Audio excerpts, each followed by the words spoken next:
separated at speed, they caused the vibration catastrophic enough to crack the transmission housing, which in turn could have done some other damage to the inside gearbox of the transmission itself. The drive shaft, when it did separate, didn't cause any damage to the fire pump, which leads us to believe that the fire pump is still in perfect working condition. When that drive shaft broke, it essentially stopped all transmission of power anywhere south of the transmission. So right now, that is the concern right now, is that the transmission is damaged to the point, not just being cracked, that replacement of the entire transmission is the more responsible way to go, rather than try and piece gears back together and so forth. As discussing with the way the work was completed, New England Boat Works, in their estimate, which I believe you do have, was very detailed in their kind of their timeline and their process of which they were going to be repairing the vessel. One thing that struck me particularly that I did not receive any feedback from any of the other vendors that examined the repairs was that they felt that maybe with the vibration that was sustained at the time, even if for a short amount of time, could have possibly damaged the engine mounts. So when I did see that, that kind of raised a little bit of concern as to maybe pulling the engine out of the boat is probably the best way to go to allow for proper inspection and replacement of those engine mounts if need be. Thinking they might need to do that, they also figured that into the estimate for the work to be completed. So the one company that wanted to remove the pump didn't have any issues with wanting to remove the pump. That is one way to go, but again, I just feel that pulling the engine completely out of the boat allows for a full inspection of the entire engine and the components of the engine to make sure no other damage was sustained at the time. Justin, how many hours on this boat? There's approximately 400 hours on the vessel right now. 400? Yep. The vessel has been in service since 2009 through a port security grant, along with Providence, Cranston, East Providence. They're all identical boats. They experienced some issues with the power plants, the engines in the boat, from 2009 until 2013, at which point a federal grant was also obtained to replace the engines. So these present engines that are in it now have only been in the boat since May of 2015. So that's 2000 what? May of 2015. So that's why the engine hours are so low considering the year of the boat. Now, when they put the new engines in, did they put the new drivetrain in as well? That's correct. Yep, they updated the pump layout, the fire pump layout, and they also updated the water jets at the time. They ended up doing quite a heavy reconstruction of the boat to put in the larger engines with the different drivetrain. They had to actually add 4 feet to the boat to do it. So it was originally a 32-foot boat, and now it's considered a 36-foot boat because of that work. But the system that's in it now is much more dependable than when the boat first came, and we've had very little major issues with the engines and drivetrains up to this point. So it also says to me that this is basically, not a brand new boat, but certainly a new boat. It's a 2015 with 400 hours on it. 400 hours is nothing. Correct. Are these diesel? Correct, yes. Diesels. Diesel. Yep. So that's nothing. You know, you get thousands of hours on those diesels. So this is a brand new boat. You said that one of the reasons why this transmission failed, died, broke, whatever it was because of wear and tear and because of the environment. So I don't get, you know, how in 400 hours that we have a transmission that just blows up. Absolutely. Because I'm assuming you get a dry bilge. Yep. So it's not like you're in a saltwater environment, it's a dry bilge.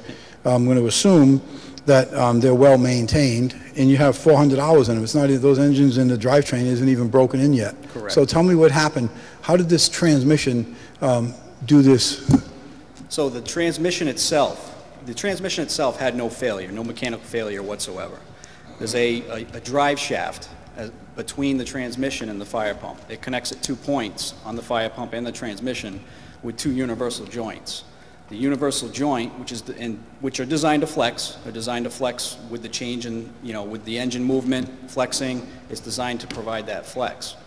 The universal joint that mounts to the flange on the fire pump itself is the failure point. At the time that they were running approximately 25, 26, which is 2,600 RPMs, which is cruising speed, when they were returning from training down at Castle Hill Coast Guard Station. And that's when the universal joint heated up and melted to a point where it separated from itself. So then, a little bit of, kind of a little bit of an explanation and put in a picture in everybody's mind of what happened. Picture your arm is spinning around like this, connected at 2 points. Now you've got a weighted portion at this end that's not connected to anything. That arm essentially, because it moves, ended up spinning around like this, causing that pendulum effect, which in turn vibrated everything from the transmission to the engine. That vibration, along with the engine mounts, and nobody was in there looking when it happened, so we don't even know how severe that vibration was, caused things to vibrate enough that it actually cracked the transmission casing. The concern with the vendors is that at the time that it cracked that transmission casing, now you have two pieces of transmission that are together that are now split apart. Is what other kind of damage did it do on the inside of the transmission? We did discuss the option of removing the transmission, sending it out, and having it rebuilt. But by the time you actually figure out, including time that goes along with it, to figure out what exactly is wrong, if anything, inside the transmission, whether you're replacing gears, bearings, or just the transmission case, by the time you get into looking at it, it's cheaper to go with a new transmission, complete, together, installed. So to answer your question, there was no physical mechanical failure of the transmission itself, other than the damage that was sustained by that drive shaft that connects the two. Everything was in perfect working order up until that point. What's the warranty on the new transmission? The warranty is covered up to, I believe, a year on the transmission. The workmanship is also covered up to a year by the vendor. So 1 year material and labor. Correct.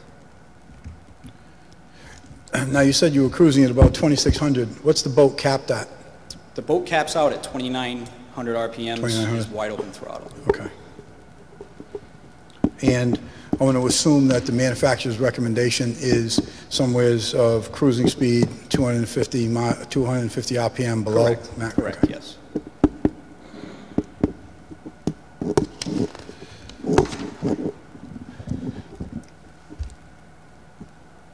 So we need some clarification on, also on, at least in our book, page 4.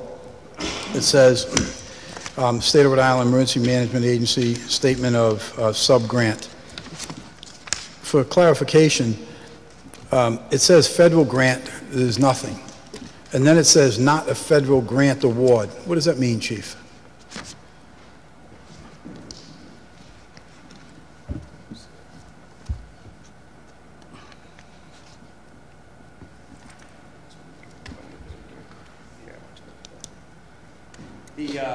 The grant in which we're seeking the reimbursement funds from is actually a DEM, Department of Environmental Management grant.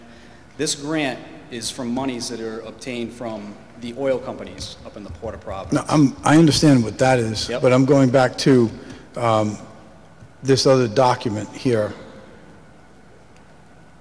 Set aside, I know where your money's coming from for the grant to do the repairs that you're looking to do, but I'm just looking for my own clarification on some of this stuff in here, because down further it says a solution, item description, maintenance and sustainment, allowed costs per MOU Exhibit B. Chief, I don't see an Exhibit B in our package. So what is Exhibit B? What is it and what does it say? Exhibit B is a list of items that between the Port of Providence Marine Strike Team and REMA came up with to consider we're going to be covered under maintenance and sustainment. We do have a spreadsheet of anticipated maintenance costs and stuff like that is not included with your packet, just because that was something that was provided by REMA. We don't have that with us, obviously, tonight, but it was a list of things that were developed with everybody kind of talking as what was going to be covered with all that stuff. It includes equipment, it includes repairs, it includes, and that's all stuff that's to maintain the in-service status of the vessel. Now, I understand what you're saying, Justin, but when we sit here and we're making financial decisions and we're presented information and we see these things in our packets, we're going to look at this and we're going to say, okay, MOU, I get it, we got the MOU here, I see that. But it says allowed cost per MOU Exhibit B. So that says to me, what are these allowed costs? Because we don't know, and they're not in our package. These are things that we need to know. We need to know what that cost is. Project A, I don't know, what's Project A? What does Project A mean to me in this book? I don't see anything in here that says Project A.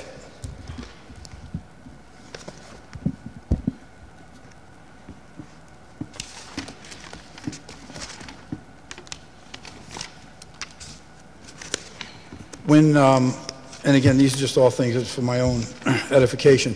When this failure occurred, did you come in under your own power, or? Yes, they did. Okay. They did. Yep. They came in under the starboard engine's own power to get back. Yep. Okay. Which will be how it's going to, how it's going to be brought to the facility, whichever facility it ends up being. Taking it over the road logistically isn't something that's feasible to do with the height of the boat and the width. Requires special permits, a lot of extra work to bring the height of the tower. There's a tower on top of the boat that carries all the antennas and everything that would have to come down. How high is the tower? When it's in the water, the tower stands 15 No, when it's not, how long in the water? When the boat is actually sitting in the water, the tower sits 15 feet above the water line. When it's folded down, it's down to 12 feet. The problem is when you put it on a hydraulic trailer, you're no longer sitting in the water, you're raised up another 4 feet on top of that. Right, so it brings you higher than any bridge. Correct. Okay. And how many of these full-scale trainings have you done so far this year? We've done two full-scale trainings with the other 3 departments this year. Before the boat went out of service, towards the end of the season, after Labor Day to now is when we tend to do more of those trainings, but since we've been out of service, we haven't been able to participate in those. But yes, we are required by REMA with these funds to conduct full-scale joint training with them. And you're required to do how many? 2. 2. Required Minimum 2. Yep. Okay. You anticipated my next question. Justin, I've looked at these numbers. I think you realize I'm fairly familiar with boating and the costs associated there too. I don't think these numbers that they have in this bid are out of whack. I am a little bit disappointed that the fire department didn't take a look, or being that this was a 56.6, that you didn't get prices from some of our local mechanics companies, because we do have some very qualified, capable marinas right here in the city of Warwick that could easily handle these things. So a little disappointed that that didn't occur, but I can't argue with the numbers. And I will also have to agree with you on pulling the engine. Because of what you described, there is a significant amount of trauma that can be driven through that drivetrain into that engine that could do lots of different things. And it makes all the sense right now to pull that engine and replace those motor mounts, because my guess would be the engine is now out of line to the drivetrain, for lack of a better term, because it's jet drive a little bit different. So with that type of, if you had that type of pressure that it snapped that transmission, it definitely put a strain on that engine, and that could put a strain onto those engine mounts. And it's a 2009, so your engine mounts are 9 years old. They don't wear because of age so much. They wear because of use. They wear because of age. They tend to dry out and that sort of thing. So the engine's going to need to be realigned as well. Might as well change the mounts. I think you made a good choice. I certainly will compliment you on your presentation, because you know your stuff, you made it clear, and we can all understand it. And when we have something that's presented to us in that manner, and it's well presented, and things are within line, and you make us understand, it's very easy to support it. And I will be supporting this. Any questions from, yes, sir? Just to follow up on what the chairman said, that the New England Boat Works, the bid is a little bit higher. I mean, it's less than $200, but they're the ones that added in replacing the motor mounts. Correct. So the other ones, they didn't include that, and that's something that sounds like both of you agree that it might happen. So those two other bids probably would have been higher if they included that, so that's why I can support that. And this boat is year-round? It is year-round. Yeah, correct. and is this the one that was down at Oakland Beach? Yes. In the water there, okay, so at the summer? Yep. Yep, out there. Okay, and then again, it's 100% reimbursable through that grant, and it's a DEM grant. Well, it's a DEM grant. It's a DEM grant that's issued to Rhode Island Emergency Management for dispersal from them. Okay. My favorite part is state cost share 100%, local cost match 0%. So it's my favorite part. Excellent observation. Thank you. Justin, I know that, I think it was said that if necessary to change the engine mounts, I would like to see the engine mounts changed. So you get the engine out, change the mounts. Absolutely. $1,300. Absolutely. It's a good investment.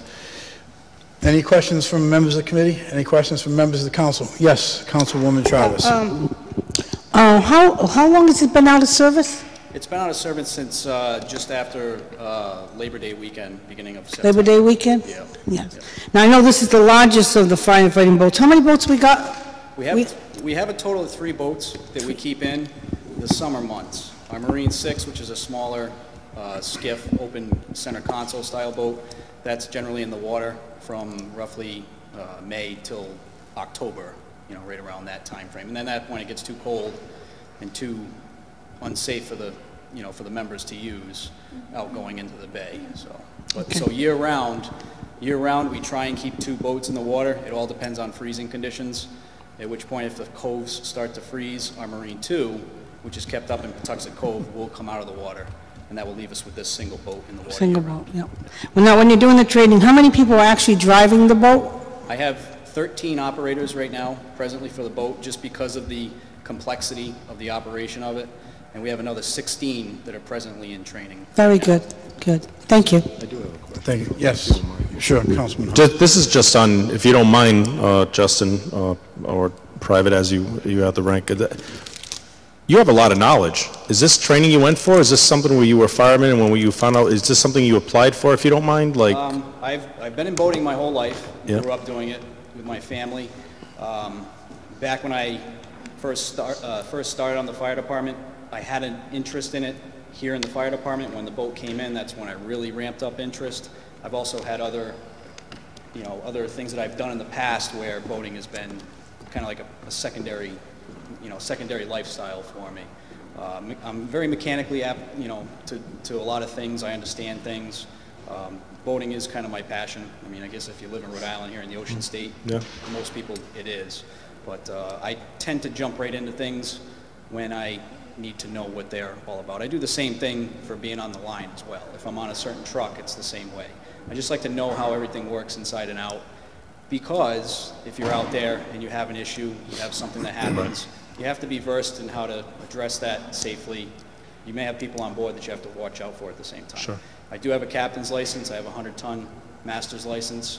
I used to work for a tow company within the bay itself back in 2008 till roughly 2012. The company's no longer in business at the time, but I do have a lot of experience out on the water. well, you explained it perfectly. I understood it, and I am not mechanically inclined, so I want to, thank you, and thanks for bringing that skill set, your prior knowledge, and applying it to the city. Thank you, Mr. Appreciate Chairman. that. Thank you. Justin, I recall a while back where the city of Warwick, actually I think probably the chief is going to need to answer this, where we were loaning our services in our boat and our firefighters to Cranston for some year and a half or possibly more. Well, they had their engine up in East Chippepe, Timbuktu, Maine or something.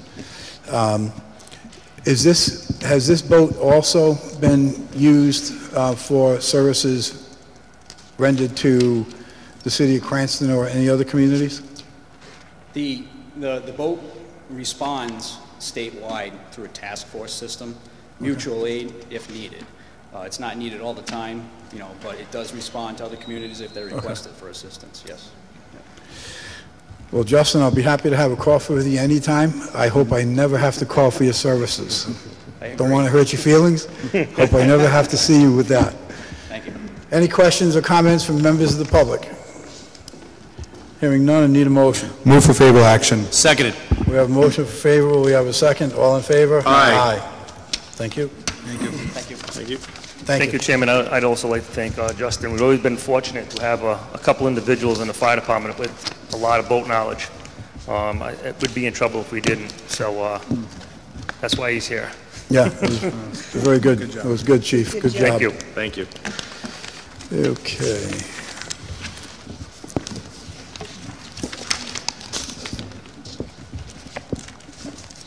Okay, moving on. Need acceptance of the minutes from the November 26th meeting, please. Move for favorable action. Seconded.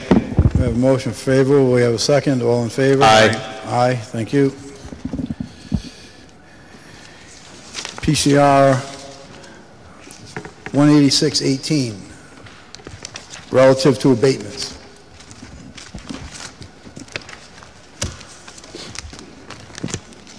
Good evening. Neil evening. Dupuy, Tax Assessor. This month, we have abatements totaling $9,122.61, so a rather small month.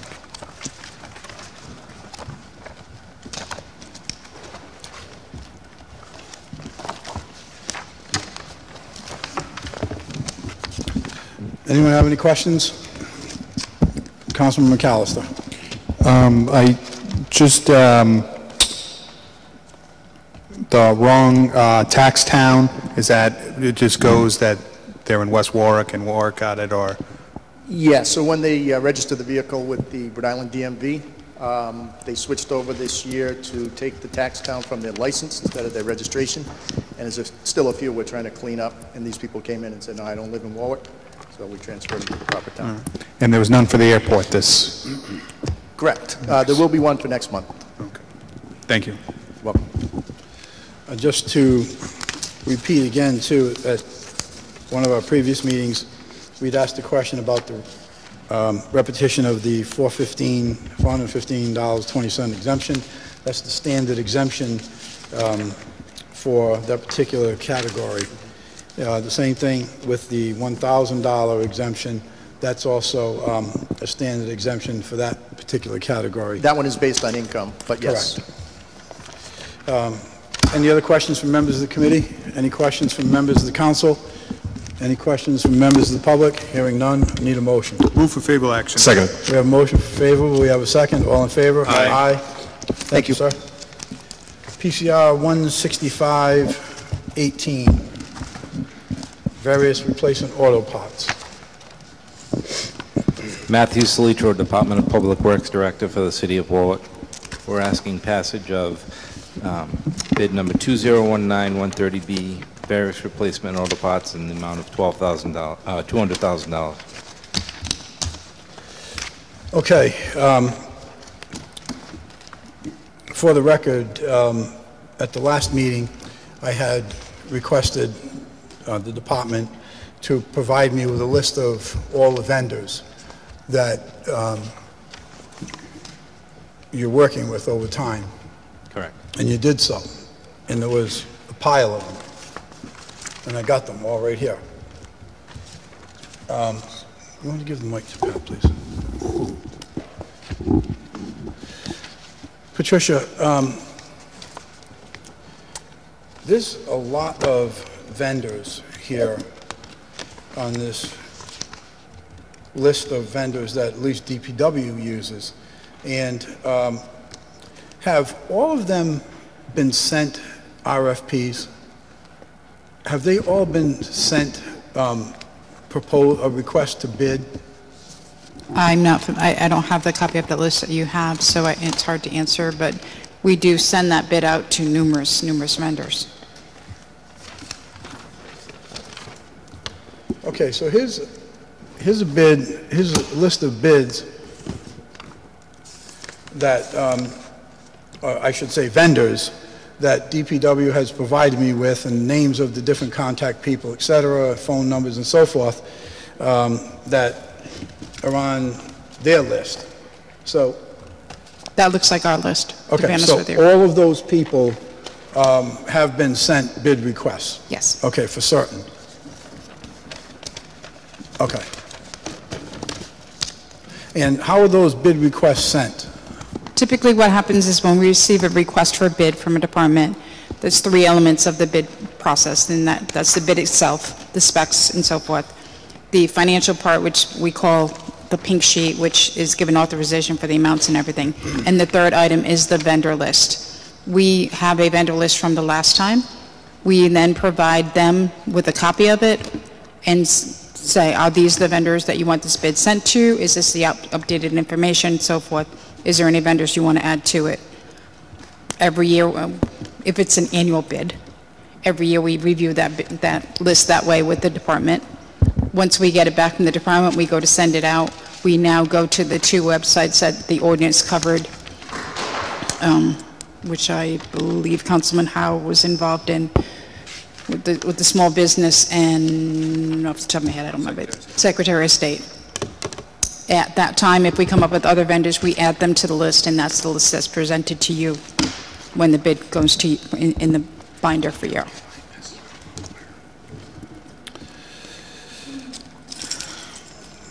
Okay. So every bid, we ask them to review that list. That's cool. The department, the person who is asking for that bid.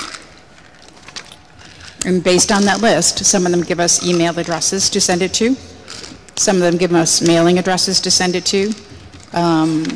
We send the emails with the confirmation request.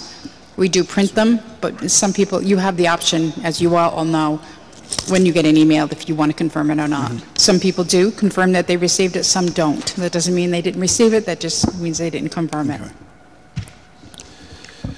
Okay. Matt, based upon some of the information that I've received, I once again have concerns with the process. Not on just this bid, but on some of the other bids that you had provided me with the information on. And because of those concerns, I'm going to move that we send this back out for a rebid. Want to have an opportunity to go back out for a rebid and see where that takes us. That would be me, sorry. That's you? I thought it was on silent. It's Raspon. It's actually Raspon. Thank you, Major. Thank you, Major. It's Raspon. I feel more comfortable knowing that you are holding that timer thing, whatever. Yeah. Is that a clock? If that's a clock, we're concerned. Yell at the guy with the gun. It's all in the line of duty, sir. So, looking for a motion, which would be for unfavorable action to go back out for a rebid.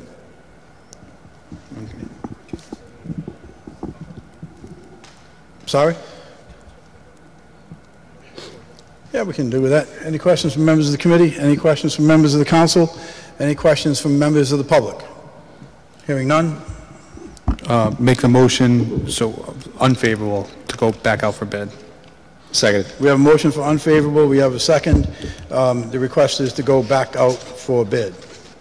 All in favor? Aye. Aye. Thank you.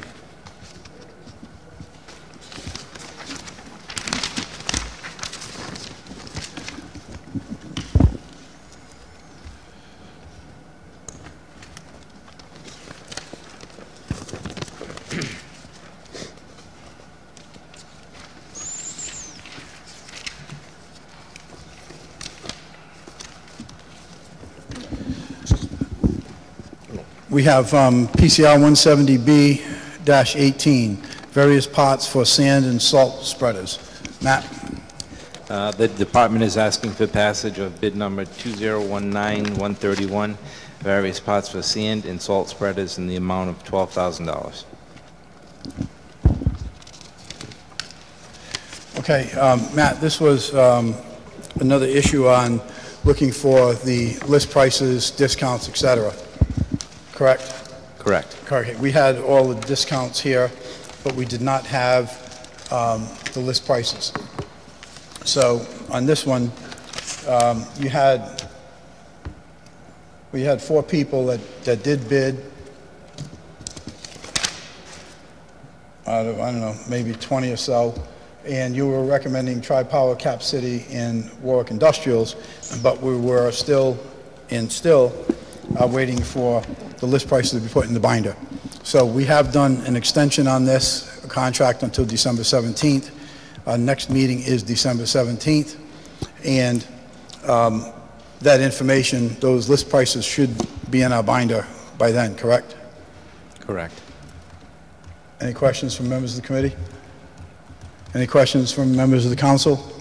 Any questions from members of the public? So what we're going to do with this one is we're going to hold until December 17th to get those list prices from all those vendors, correct, Matt? Correct. Question? Thank you, Mr. Chairman. Sure. Yes, can we set a timeline so that we don't get it the day of the council? Can we say maybe 3 days, 4 days prior? Perfect. What's your Thank you. pleasure? I wouldn't mind if I got it by the Friday before so I can have the weekend to review it. Okay, let's look at that. If that's okay with my colleagues. Councilman McAllister? No, it makes sense. Thank you. Hold on 1 minute. Let me get this question answered first. Councilman McAllister, any issues? Okay. Lynn?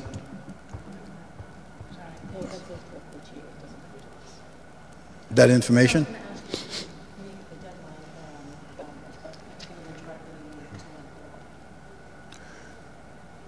Yeah, well, Matt, so what the concern is as Councilman Howe indicated, we would like to get this by the 14th.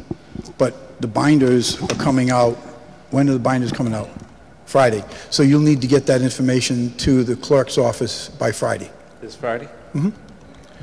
By Friday or before Friday? Well, Wednesday's the deadline. Okay, so even if like, and by Friday morning, Matt, at the latest, okay, for the clerk's office? And to us,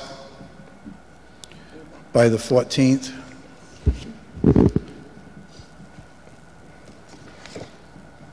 And to the clerk, early AM. And I know for certain that typically the clerk's office is open at 7:30 in the morning, Matt, just so you know. And Mr. Chairman, I believe In some days.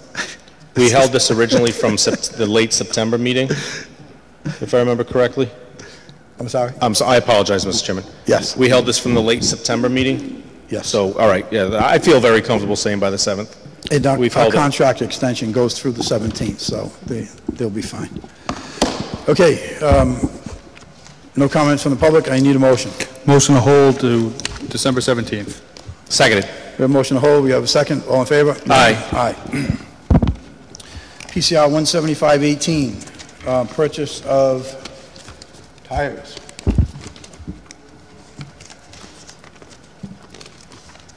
The department is asking for award of bid number 2019-138A, purchase of various new tires in the amount of $100,000.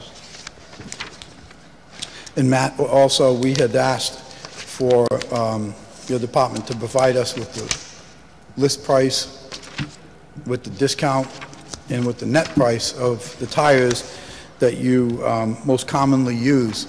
And you have done so. It was sent to both of my colleagues on the council. The city council liaison also received this information. And that's exactly what we need. That's exactly what we asked for and what we wanted. I'm fine with that. Any questions from the members of the committee? Any questions from members of the council? Any questions from members of the public? Hearing none, I need a motion on the tires. Move for favorable action. Seconded. We have a motion for favorable. We have a second. All in favor? Aye. Thank you, Matt. PCR 17618, protective structural firefighting jackets. Chief? Hello, Mr. Chairman. Last meeting you asked for some repair information. I brought that with me but did not email it to you. I understand you wanted an email, so I will do that. If you want to put me on the next agenda for this. Sure. Okay, I did go over the bid. Yes. And I contacted the vendor that with the lowest price. And you know, one of the things I said to him is when he has an exception to the bid, paying himself a little more because some of those areas were fine. It just didn't meet this bid, the bid 100%. So I'd be comfortable with recommending them going forward with this, but I would still get you the numbers you were looking for. Chief, could you just give those to the clerk now, if you would, please? I don't have them. It's just scratched. It's just, okay. It's just scratched on here. That's it. Okay, so, and you had spoken to me at the beginning of the meeting. Correct. And just to reiterate, I actually went through the tape yesterday, and I went through it again this morning with the council liaison to make sure that I was on the same page with what it was that we were asking for. So back into the tape between 35.22 and 39.40 minutes into the tape is when we discussed about that. And I just want to bring it back out on the record again, because at the time you were leaning towards the other vendor who was somewhere around, excuse me, $2,400 or $2,500 higher. Our discussion went to the quality of the firefighting gear, the costs that were also of concern, maintenance, repairs, stitching, etc. And on several occasions during that time frame, I asked, and you certainly confirmed, that the protection to our firefighters was the same regardless of which gear it was. One protected them equally as well as the other. There was some question about, or I should say some comment that, you know, we might have something that's a different color or a little different shade or something or other. And we pretty much, I think, agreed that's not what the big issue is. The big issue is that both sets of gear is going to equally protect our firefighter. And it's going to do so with a savings of $2,400 and some odd dollars to the city. I had also asked for the copy of the records which showed for the previous 6 years what you had purchased, actually over 10 years, what you had purchased from, I think it was 3 different vendors on that gear. And then for the last 6 years on the maintenance, you have it, you just weren't able to get it to us. So I'm going to, for me, and you know, I'll open it up for discussion in a moment.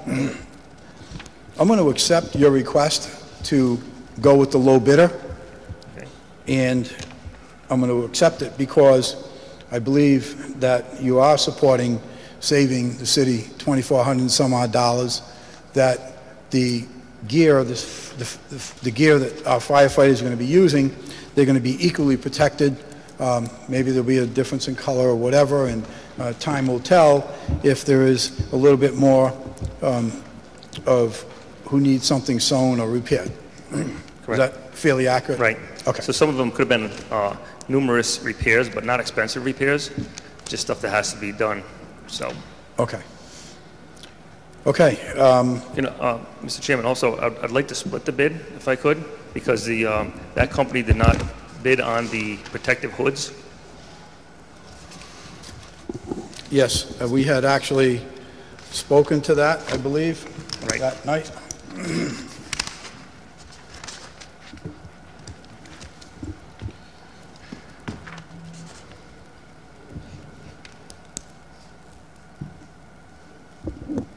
And you want to give the hoods to? I was going to recommend the hoods being given to Shipman's Fire Equipment, not to exceed $1,200. Or do you need a price on that? Yes. Okay. Yeah. We so don't have. If you could put Shipman's Fire Equipment for $1,200 for protective hoods, and 83,000. Not to exceed. Not to exceed. Yes.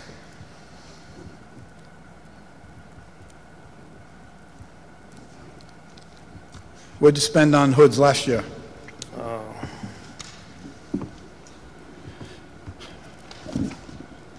I don't have the breakdown on hoods. I have it on all the gear because it was the same vendor. And this bid is for $85,000? That's correct. Okay. And of that $85,000, you want to put $1,200 on hoods? Yeah.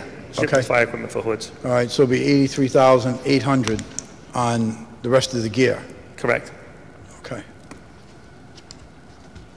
And that would be to Northeast Rescue Systems of Denham, Mass.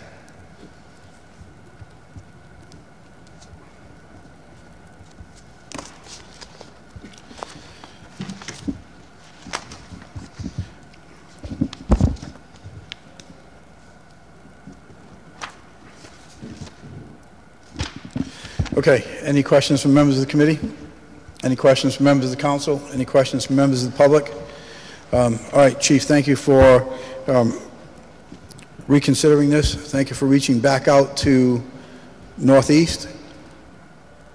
And we still need those numbers. I will, yeah. Okay, I want to be able to continue to review those numbers, so if you could get that to the three of us and also copy the council liaison, if you would, please.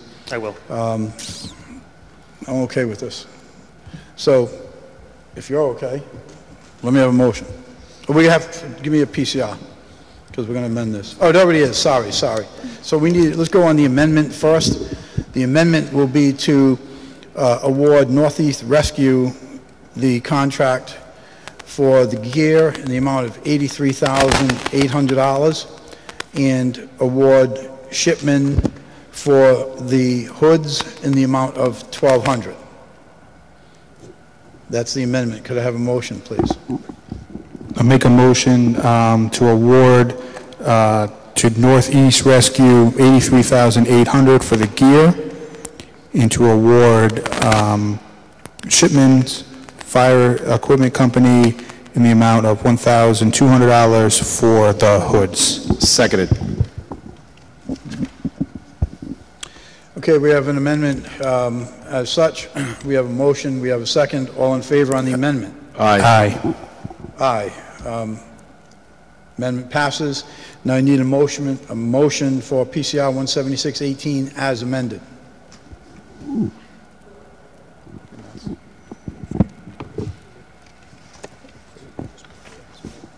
So moved. Favorable action on the amendment. Okay. Seconded. We have a motion, we have a second. All in favor? Aye. Thank you. Thank you, Chief. Thank you. PCR 177B-18, original equipment parts for various vehicles. Matthew Sleetro, Department of Public Works. We're asking for passage of bid number 2019-161A, original equipment parts for various vehicles, in the amount combined for A and B of $367,000. Okay, Matt, for the same reason as PCR 16518, I'm going to be looking for unfavorable action and sending that back out for a rebid as well. Any questions, comments from members of the committee? Any questions, comments from the council? Members of the public? Hearing none, I need a motion. Move unfavorable action. Seconded. We have a motion for unfavorable. We have a second. All in favor? Aye. That was unfavorable with a request to go back out for rebid.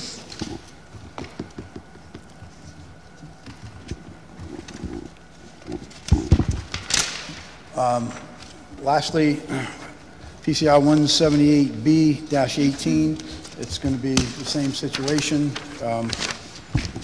Looking to go back out for rebid. Any questions from members of the committee? Comments? Questions from members of the council? Members of the public? Hearing none, need a motion. Move unfavorable action.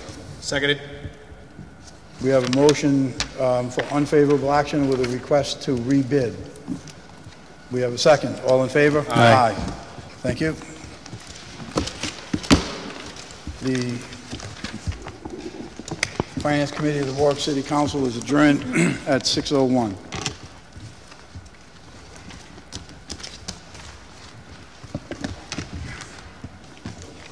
There's no help, there's no ordinance. That's why I finished that.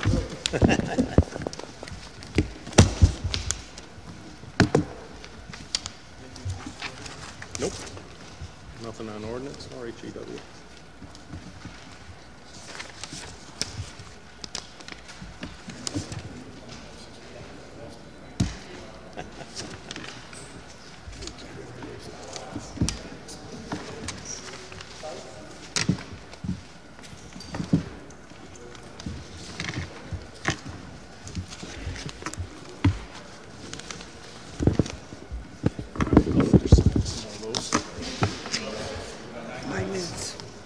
9 whole minutes. Not used to that.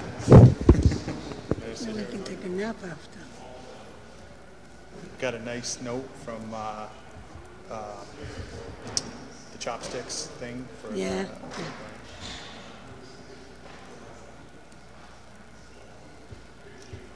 Yeah, we didn't do bad. Only 2 didn't come through, so.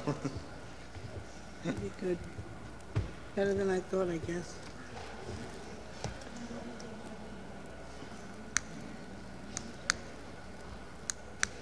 Yeah, with the boat. Hey, how's it going? The boat, I remember seeing it this summer down, because that new marina down there. I remember walking down there. I remember one time we got, and that's why I wanted to see how many guys were driving it, because I know they like to lean on it. Of course, right? And we bought one up in Maine, and they drove it back. By the time we got it back, it was no good. Oh, really? Yeah. Makes sense that they can't drive it. It's gonna Yeah. fall. Well, That's all we especially when need they're is having a field you day. Goes through the tunnel in Boston and Warwick fire truck, a fire truck. Well, I mean, they drove it back. Yeah, wow. You know, they drove it back, and by the time they got it back, not good. And I see them out there, you know, leaning on it a little bit. Hello, Anthony. Hello. Oh, I had something here for you. How are you?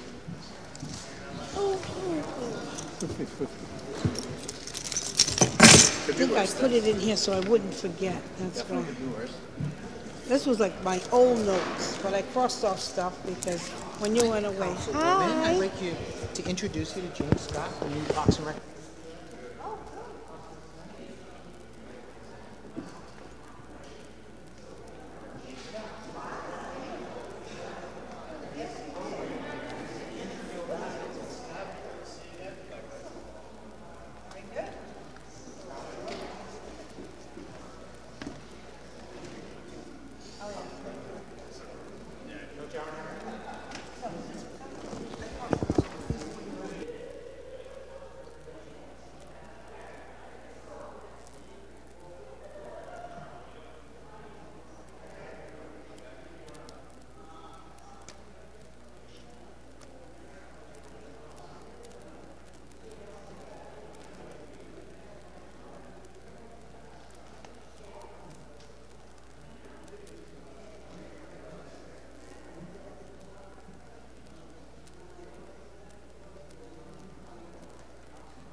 I'm going to.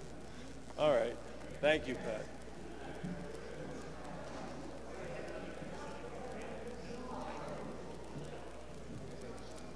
First announcement will be the council president.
Public safety is now open at 6:12. I need an acceptance of minutes from council meeting held on November 26th. Seconded. All in favor? Aye. Okay. All right, PCR 187, resolution relative to claims. Let's see, we have one, I think. Let me find my paper. I believe we got a letter about this one, too. Yes. This was an association was coming in, Liberty Mutual was coming in on his behalf? Yes. Okay. But I got a call and I said we weren't going to hold it again. Because, you know, we already talked about this once already. I sent an email after, and a copy of a fax after. We talked. I talked to you. Oh, no, who did I talk to then? Was it Joanne? Okay. But I'm going to want to get to the claim anyway to ask about it again. I don't care. We can do it again. Everybody might have their opinion, but I think it was pretty well stated on there that the truck was returning from the landfill empty.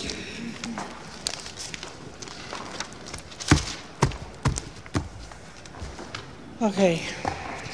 And he claims that the sanitation truck, debris fell from the truck damaging his vehicle. But if you read it more too, I think it said something about from the bottom. So that could have got kicked up from the road too, because that happened to me once. Mrs. Chairman, if you don't mind, I need clarification. Did I hear you say that they requested we hold it again? Yes. From the insurance company. From the insurance company? company, yes. Well, driving behind it, yes. Thank you. And the department stands on its original statement of denying that the vehicle was traveling on 95. The truck was returning to the city from the landfill where it had just been emptied, and not the city is not liable. So, do you guys have, do you have a concern about it? Madam Chair? Yes. If I may, I agree. This is 295 South is a federal state highway. Mm-hmm.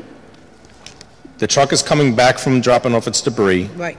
The truck could have, there's something in the roadway that is not the responsibility of the city. That is why someone pays insurance. And that is why, so I don't feel obligated to support this. I will side with the department director on this claim. Thank you, Madam Chairwoman. Any questions from you? Any questions from the council? Councilman Corley. I read through this and I found a few things that were contradictory. One was on the first page, I guess, of the claim. It says the description of the incident says that Jason Scungio was traveling on Anita Road when rocks came off a city vehicle, striking the front of it. I know that Anita Road is his home. So when it was filled out, it wasn't really done correctly. But more importantly, when I read the police report, which has a narrative, it says the important part is the third and fourth line. A Warwick City truck was driving in front of him and rock-type debris fell from under the truck into the travel lane. It didn't fall off the truck and hit his car. It simply fell into the road. Right. And there is contradicting financial statements in here. I think what it comes down to is he has been paid everything except for a $500 deductible that he has. Yeah. And I don't see any reason why the city should have to pay his deductible under these circumstances. Good. And Madam Chair, if I may also, I think the councilman, we're getting this from a recovery agent for Liberty Mutual, so this isn't for the client. This is for the insurance. Yeah. That is paid by the client for these instances. That's right. Thank you, Madam Chairwoman. Do you have a motion? Oh, public. There's not many out there. No comments from the public, okay. All right, now do I have a motion? Move for unfavorable action. Second. All in favor? Aye. Unfavorable. We denied it. And that went from 3. 7. Or should I move to deny? Should I move to deny or It's unfavorable? deny, right? Unfavorable, yeah. Same thing? Yeah, I'll report it tonight. Right. Let's see, now we'll go to the docket part. My whole book is all messed up. Okay. PCR 16-18 tree damage claims. This is Councilman McAllister. It's not drafted yet. Motion to hold for 1 month. Hold 1 month. That'll bring us to, We'll do the second meeting in January then, because I'm sure we'll be busy. I don't even know where we are. Do you have a date for the second month? January 23rd. January 23rd. Second to hold till January 23rd? All in favor? Aye. Aye. Thank you. Okay. PCR 183-18 resolution relative to the installation of a two-way stop sign at the intersection of Lehman and Budlong Avenue. This is Councilman Ricks. Councilman Ricks? Councilman Ricks. You have a two-way stop sign, intersection, Budlong and Lehman. Lyman. Okay. Any questions from the committee? Councilman, you had a traffic study done? Yes.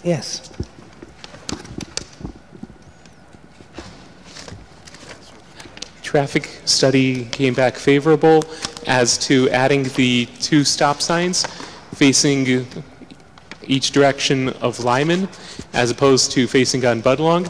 This is an intersection where there have not been, to our knowledge, accidents in the recent past. However, residents have brought it to our attention that this 4-way intersection does not have any traffic controls.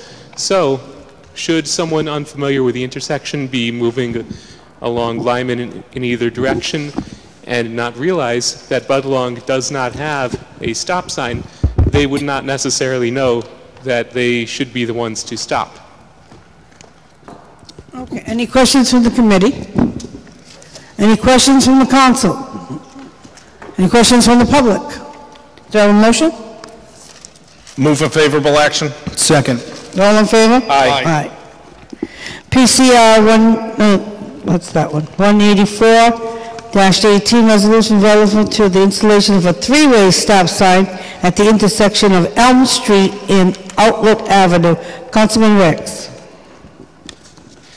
Similarly, this is supported by a favorable traffic study. The issue here is the speed at which people tend to take Outlet while approaching from Elm Street, resulting in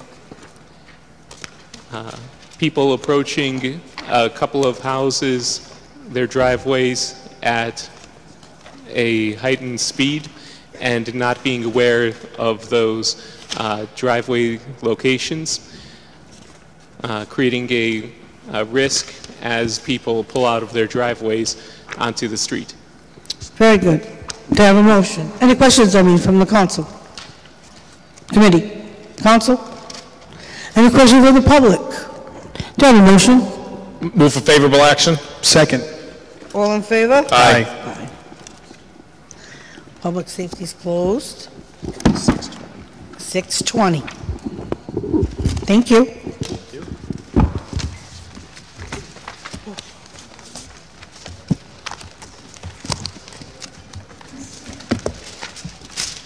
Sorry. Oh, I could have kicked some. Get out. Shit, I want to move.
You got it?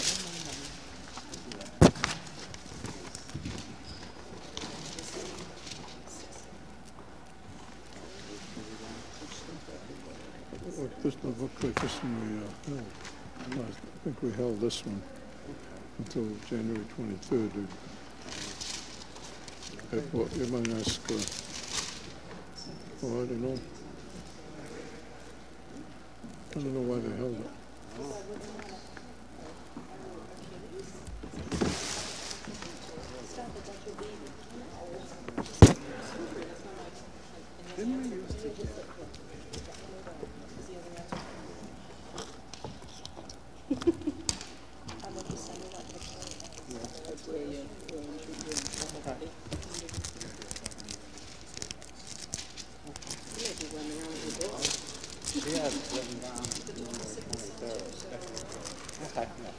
That's right, January 23rd, the president.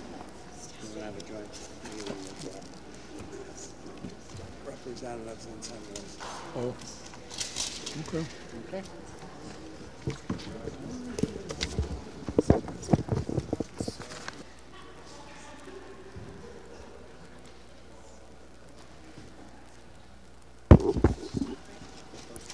That's my supper. And lunch. And breakfast. I didn't eat today.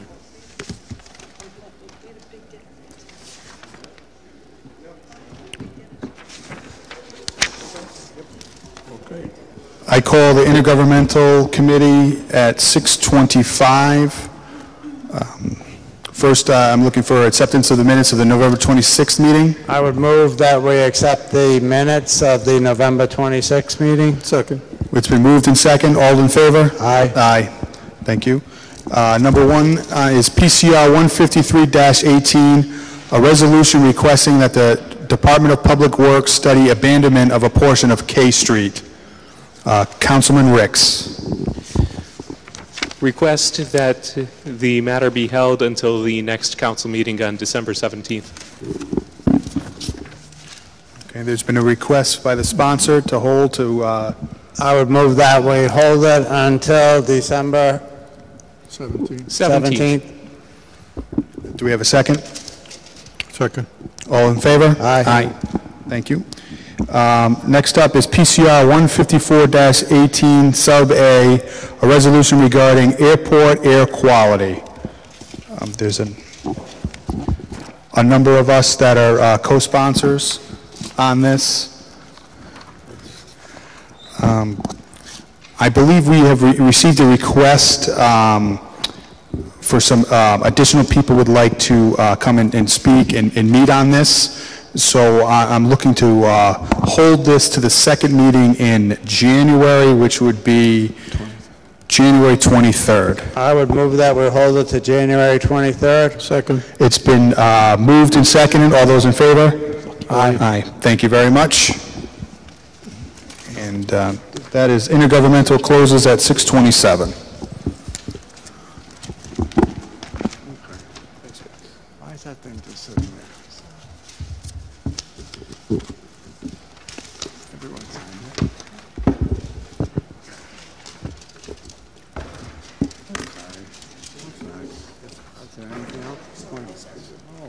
That's not me. What time are we on? That's you guys. Appointments are coming up. Rick, what time is appointments on? 6:30. 6:30? We gotta wait a minute or 2 more minutes. 2 minutes? 2 minutes. On K Street? Airport? Okay, yeah, fine. That's fine. You want me to move to reopen it? You want me to move to reopen it? I gotta ask John on that too. I'll put it on. We can reconsider it. As long as that agenda goes out.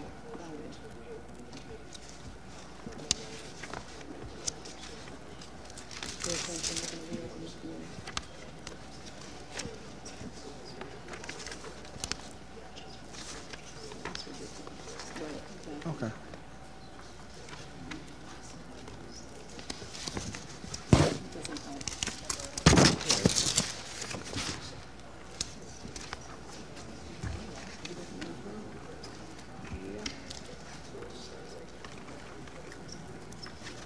If you don't mind. It's just a thing, if the someone has an reps want to come, right? Yeah, but it was posted, so. No, I understand, but we should listen to them.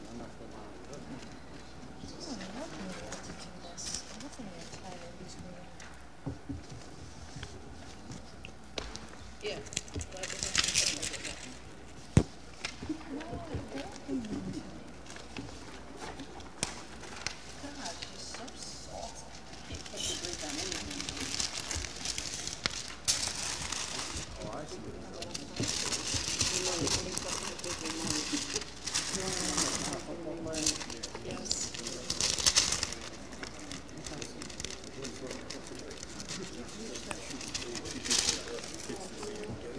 Yeah, no, okay.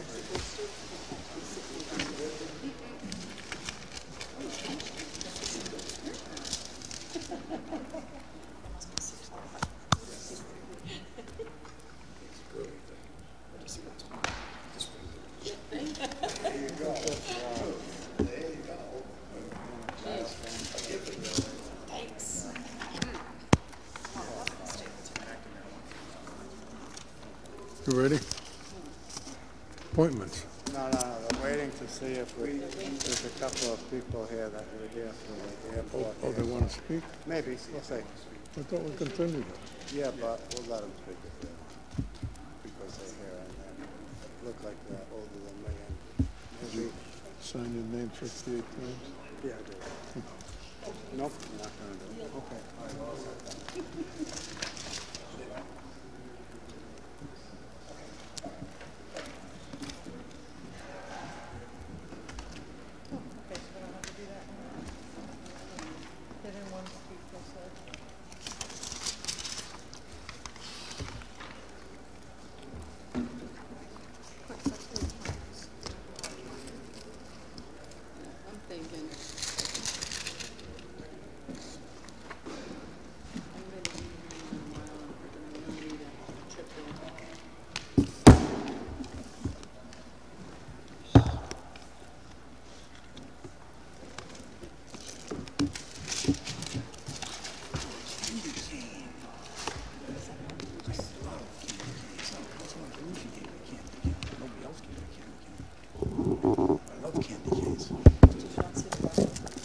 See the pile.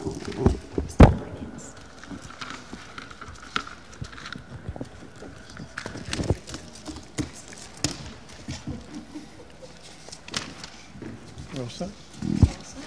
What time? 6:30. Oh, that's good.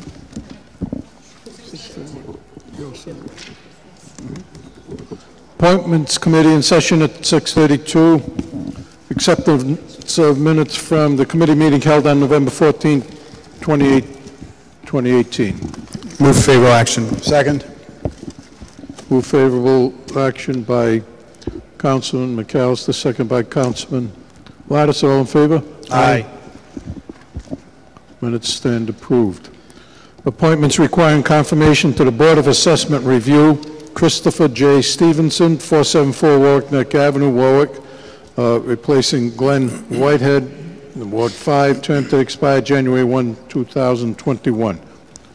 Mr. Stevenson. Councilman Lattice. Yes, thank you, Mr. Chairman. Chris, I want to congratulate you on this appointment, and I'm really happy to be able to sit here and support this position. You've been very involved in the community. You're in the real estate business, which I think is going to bring a wealth of help to the Board of Assessment Review. You certainly have the skills, the expertise, and the background to be very helpful to the city as we start moving forward in new directions, and particularly under the leadership of our new mayor, Mayor Solomon. So just it's really a thrill to be able to have a say in people with your qualifications and your willingness and dedication to serve the city, and I'm really proud to be able to support you in this position. So thank you. Thank you, Councilman Lattice. Chris, just to echo Councilman Lattice's comments, certainly your background is really a good one, and I'm sure that you'll enjoy serving on the board, and welcome. Thank you, sir. Councilman McAllister. I just want to thank you for volunteering to serve on this board. It's very important. These boards serve important task here in the city, and it's great to have someone with your qualifications to agree to do this. So thank you very much, sir. Thank you. Councilman Howe.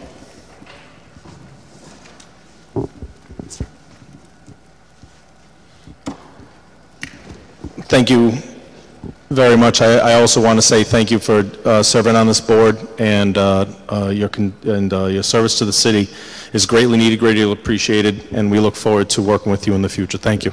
Thank you very much. Councilman Lattice. Mr. Chairman, I move favorable action on the appointment of Christopher Stevenson to the Board of Assessment Review. Second. Move for favorable action by Councilman Lattice on the appointment of Christopher Stevenson to the Board of Assessment Review. Second by Councilman McAllister. All in favor? Aye. Congratulations. Thank you. Congratulations, Chris. Thank you very much. Anything else? Thank you. Thank you. Not unless you want to volunteer to serve on another board. Once you get the blessing, the key is to get away from that podium as quick as you can. We'll find another place for you too, you know. One at a time. Thank you. Thank you. Next appointment to the Tourism Advisory Board, Daria D'Ambra, Property Manager, 155 Jefferson Boulevard, replacing Laurie Escopio, Ward 3, term to expire August 31st, 2021. Daria?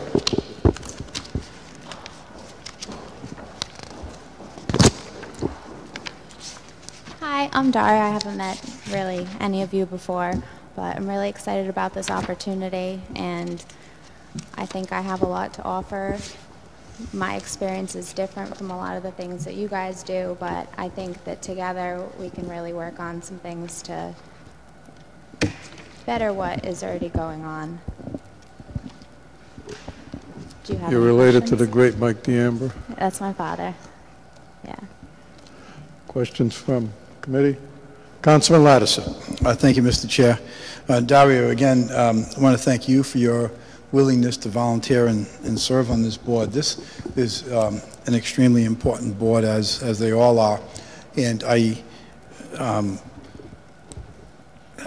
appreciate the work experience that you have. I think that business sense that you are going to be bringing to the table, and the background that you have in working with business and the related industries is very helpful to tourism. Tourism isn't just about, okay, so let's do this and let's do that.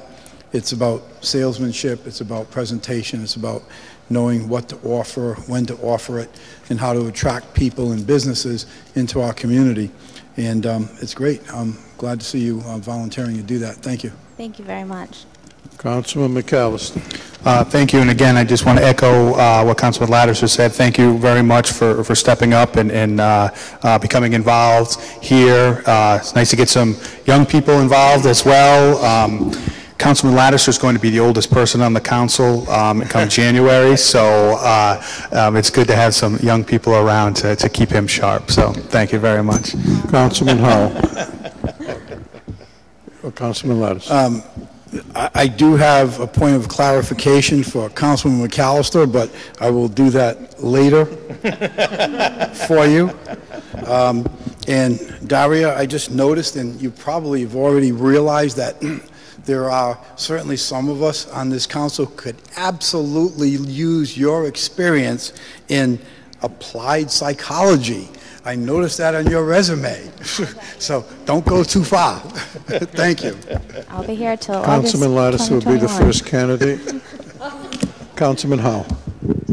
Thank you, Mr. Chairman. I want to welcome you as the Ward 3 representative. I want to welcome you and thank you sincerely for stepping up. I know that there's a lot of interesting and great things going on, especially with the city center located in Ward 3 and the work going on with the expansion and everything else, and how does that tie in with the city. And I look forward to seeing all the things that new minds bring to that. So thank you and welcome.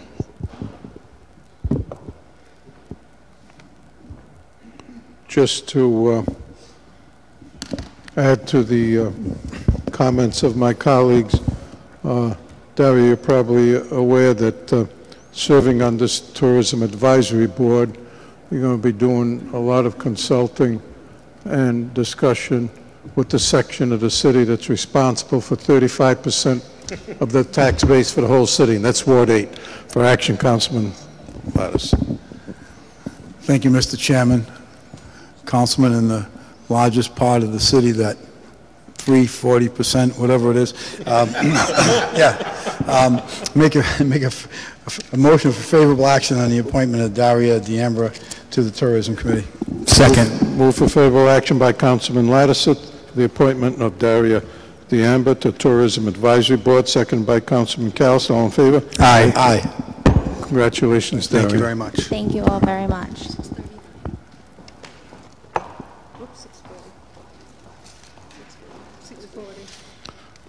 Appointments Committee is done at 6:40.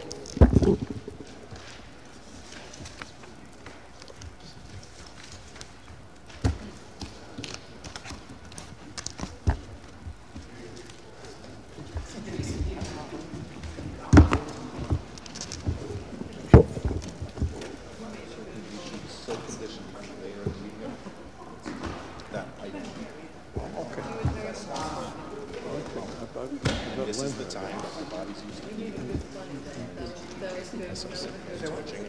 No, how's she related to mine? Listen, I'm enjoying my candy.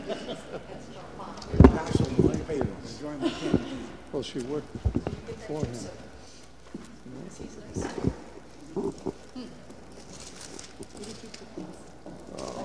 I threw some in the bathroom, Dad, I threw some.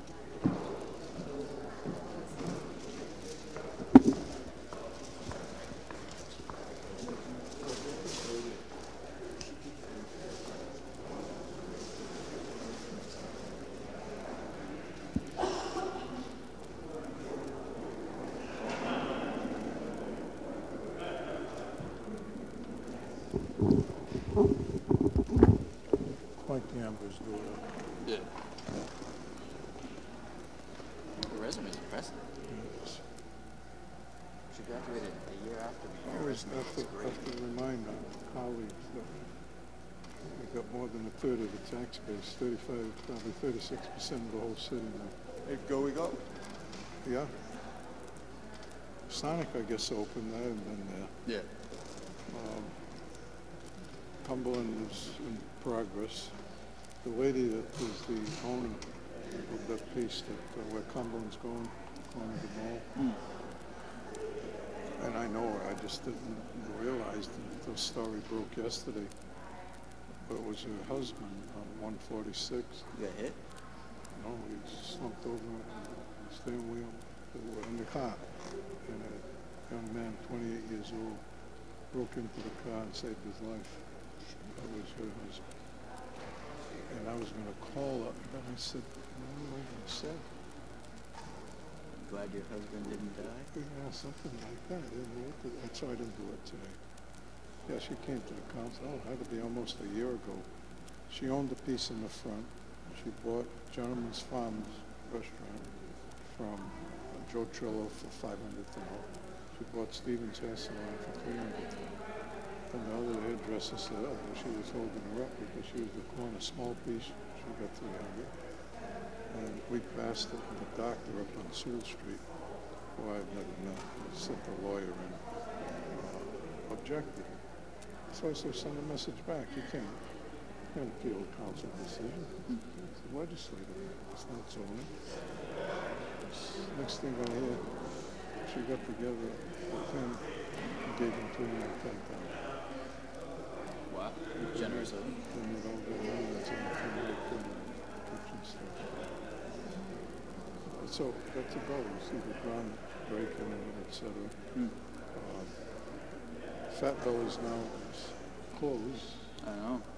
I'm not terribly surprised. Really, they weren't doing well? Because they expanded too rapidly, and then they started to shut down one by one. Well, somebody was going. Yeah, it's a good spot.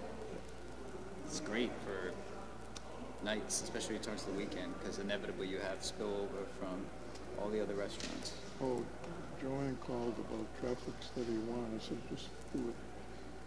Oh, you get sworn in, then it's easier to do. You got to be careful of that. North Street and Greenwich Ave. Greenwich Ave's a state. Yeah. So you got to tie in somehow. State. Yeah, apparently this one ended up being just it's just a hedge that someone's allowed to grow too much, a property owner, and I guess they've already been violated. Oh. And it just hasn't been fixed yet. If it wasn't for the hedge, like if I pull it up on Google Maps, it's actually, you can't even see the obstruction because it's before the hedge grew, and it's fine. But for whatever reason, they let it run rampant, and now the thing, you can't see at all. That's a safety thing, see? It's a safety thing, and they can get legal people to advise. In this case, it would be, well, not even zoning, building, because they would be violating. And if it's a safety hazard, the city can cut it down and lean it if they want to go to that, if they want to. But if it's a hedge, they should take it down. Yeah, see? Oh, okay. Back then it wasn't too bad, but now it's, you can't see anything. Now, is that a house or a business? House. Is that North Street or Greenwich? North is where its frontage is. Okay.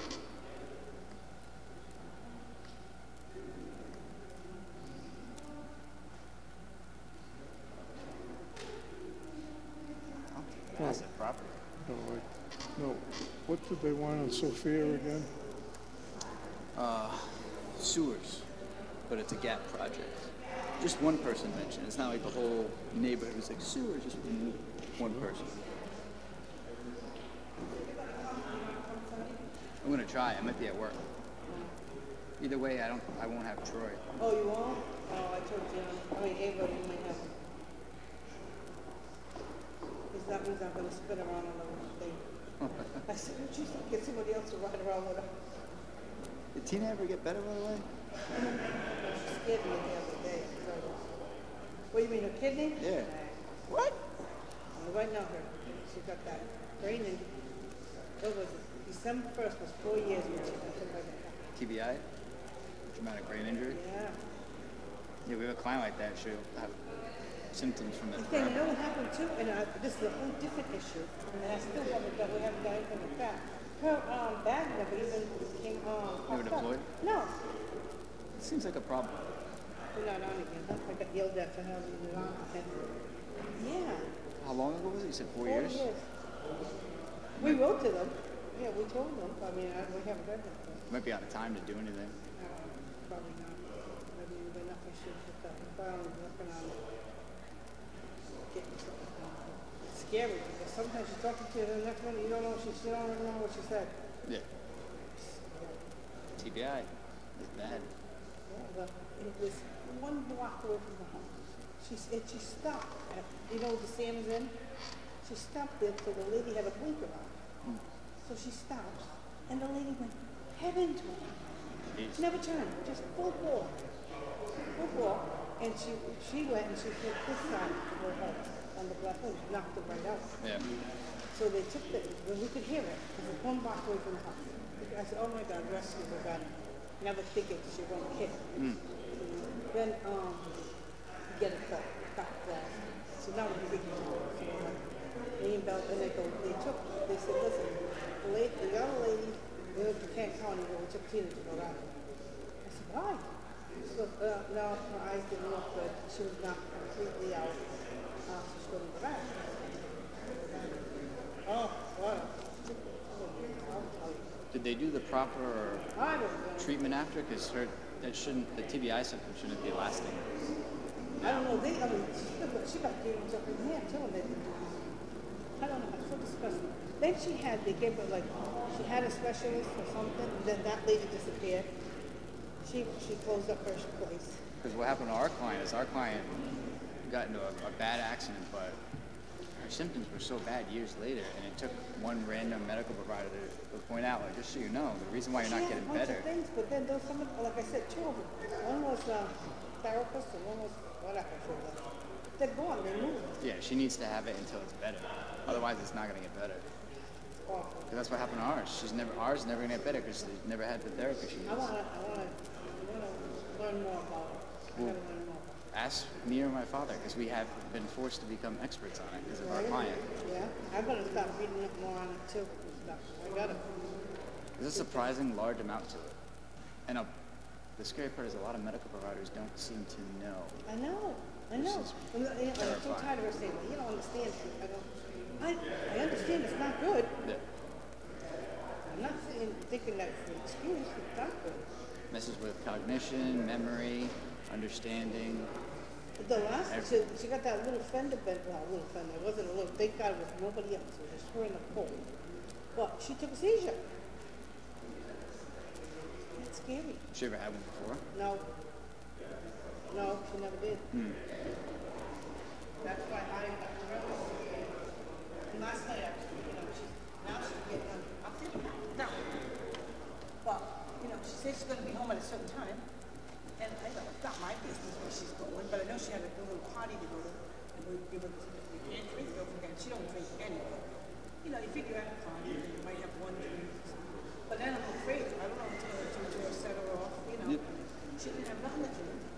But her car wouldn't stop. But her phone died. So she texts us like, I said, tell me now where you are, I'll get you. I'm like, what the hell? That's not an answer.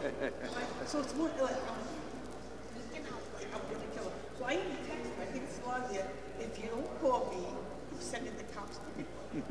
That's how bad it was. Because she said, I'm going to call AAA. So now I'm saying, oh my God, don't think she's an answer. Then I did say, are you in an accident? No. Won't stop. And she's doing like one word. She said the phone is dying. She needed them to call her back. She waited over an hour for them to come. Who's this now? Tina, last night. Yeah.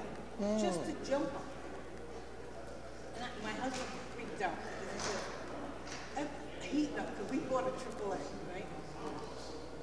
So my husband got back and we bought a AAA. And one time he calls her in the pouring rain. She calls him in the pouring rain to go fix the tire.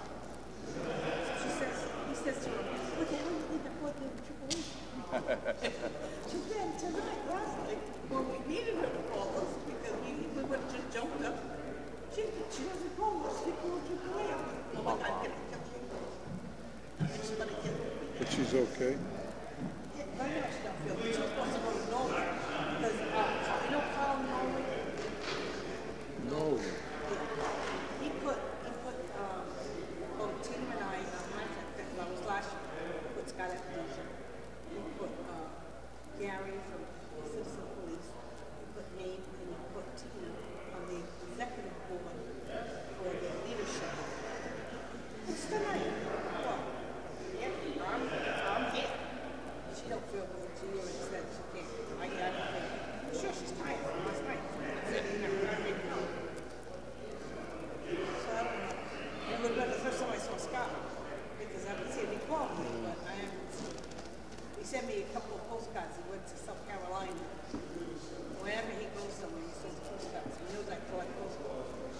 feel like he's living a life right now.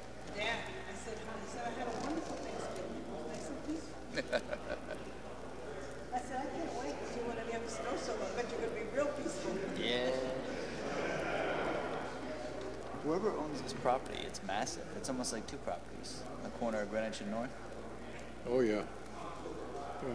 What's down the street? Is there a dentist or something? North goes all the way. There's a library down a little ways. Yeah. Wait, talk on here? Yeah, that intersection at Greenwich and North, because when I was going door to door, they complained about it, and then I walked it, because you can't see anything around the corner. And people walk right there. It's so bad that people will go to the other side of the street. Right down the road. The other day, on Friday, that guy got hit. Yep. Oh, my God. That's one that I got. He needed a detour. The people in that housing complex complained nonstop about that spot. They said there were multiple people in the room when I went who had been struck by a car in that intersection. Yeah, I've seen him. And he climbed down there. It's one of the few spots where I want, a speeding camera. Yeah. Because people go too fast and they don't see the light. Way too fast. And then, on this one, it sounds like it was different because the cops said they don't think speed was a factor. They said it was the glare from the sun. Yeah. But you know what was weird? That was Friday morning. I thought I was going to be late. It was like 8:13 or something. The guy said, you got to go around. I said, go around? I'm going to go to RITT. He said, you got to go around the mall. Yeah, all the way? Yeah. I said, wonderful. Okay, so I did. I went around. When I got up to like Fred's and John's, there were two sneakers. Now that was far away from that accident. Yeah. The accident was up in front of them. But it's not there. But no, you see one shoe now and then, but you don't see two. Yeah, that's weird. So it must have been his. And the cars just took it, kept taking it. And they were way down near Fred's John. Yeah, that's a bad spot. Even I have almost gone through that light because it gives you that, I don't know what it's called, when there's two lights back to back like that. Yeah. Sometimes you think the one past it is the right signal. Yeah. So I've almost gone by it. I'm like, oh shit. Yeah. Goddamn optical illusion. It is. Is Maria D'Alessandro still up where you are? No. D'Alessandro? No. No, we have the chief is down, Dominic DeSandro is the new chief up there. She's dead. She must be in DMV. She's not with the RITT. No. No. I'm RITT. So it's all the same building? No. DMV is separate. RITT is How about business regulation? That's another department. That's not in us. Yeah. No. Not in our RITT. No, I mean that complex. Oh, yeah, they might be in the complex. They're going to stick 57 kids in this thing? Yeah. 58. No, there's a guy, it's the man. Gallagher is a different one. I wonder if it's Gallagher from Norwood. I don't know. Aren't they all going to come?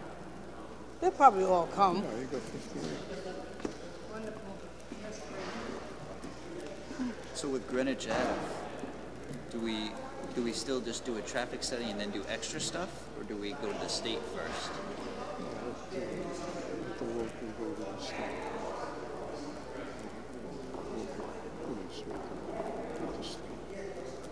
They're going to say it's the state road, yeah.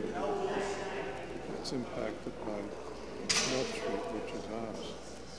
Yeah, because for that intersection where that guy got hit, that's one of the ones on my list to do anyway. That's a tough one because when the first one we put up there was in 1979 was Shalom. Yeah. The condition was that the state had to do a light there, otherwise it wasn't going to fly. Then 300 Lambert Lynn Highway is where the accident was. That's a tough location. If they go across the street from that to 25 to have their meals. And there are a lot of people in there with disabilities. Yeah. Mental and physical. So it is difficult. I don't know what to do. You got a light there. don't obey it, even when they do, because of the speeding.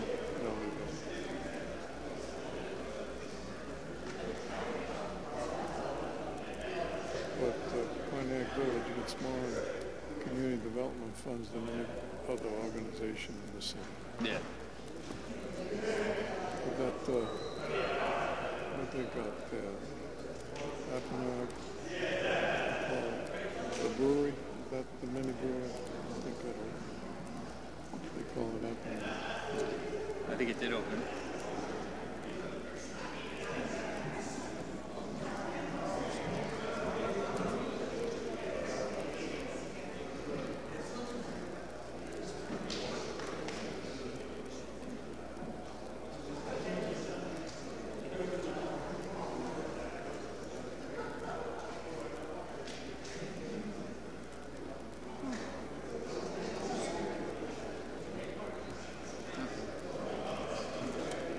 This is strange, not even 7 yet.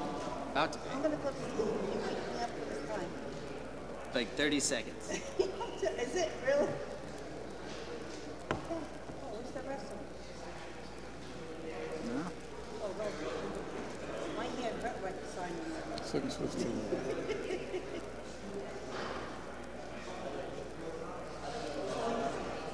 Did you tell your mother? She already left, right? She's supposedly going to be in Florida.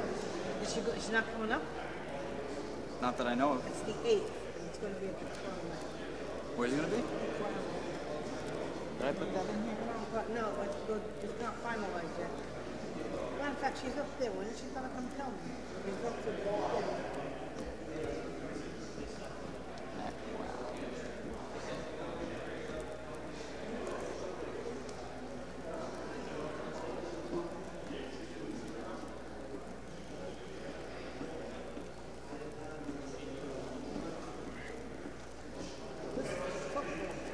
Last week was the top.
Just thought of it.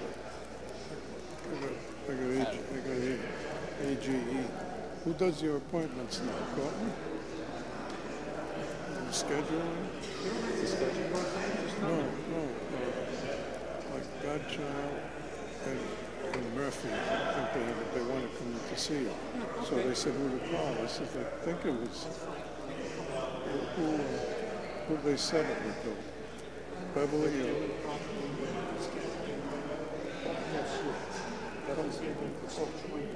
oh, okay, not Beverly. No more. Not even What's Beverly?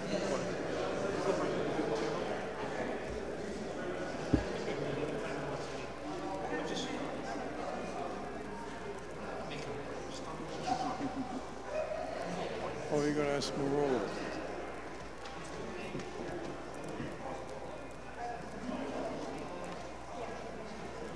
We're all set. Just about.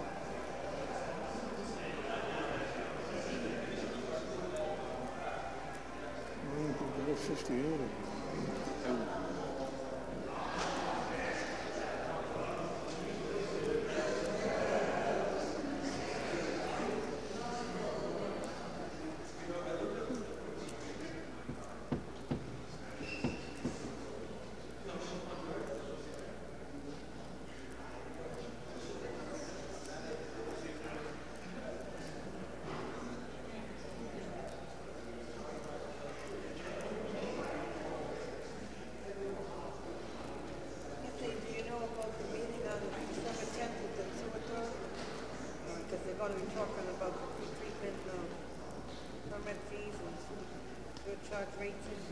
Yeah, the woefully antiquated rates that they're finally updating. Yeah. That we've probably pissed away millions, if not more, by not updating them prior.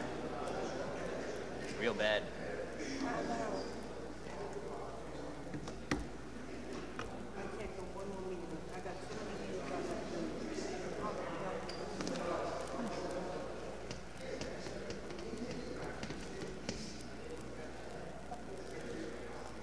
I shouldn't have answered email.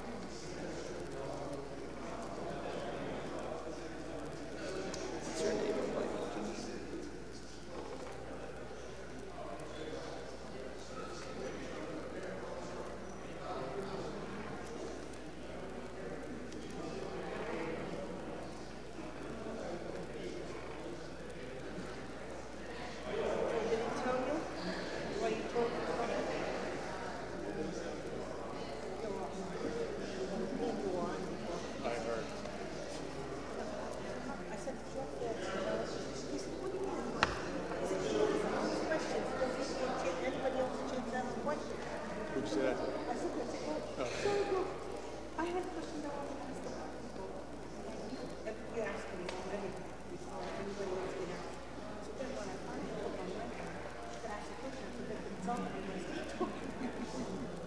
We didn't say anything last. Oh. Well, I wouldn't have made that joke if I knew so, just for the record. Yeah. Yeah, I got a text that the mic was on. I didn't see it. You sent a text from me. It's not me. I did get a text from you from there. I got it from there.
City Council come to order. The clerk will call the roll. Mr. Marula? Here. Mr. Qualley? Mr. Galucci? Here. Mr. Howe? Here. Mr. Lattiser? Here. Mr. McAllister? Here. Mr. Ricks? Here. Ms. Travis? Here. 8 present. Councilwoman Travis, if you could lead us in the Pledge of Allegiance. I pledge allegiance to the flag of the United States of America and to the republic for which it stands, one nation, under God, indivisible, with liberty and justice for all.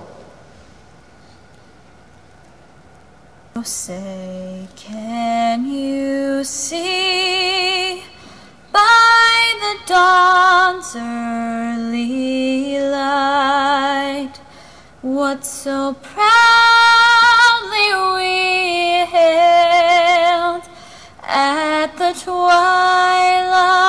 last gleaming, whose broad stripes and bright stars through the perilous fight o'er the ramparts we watched were so gallantly streaming,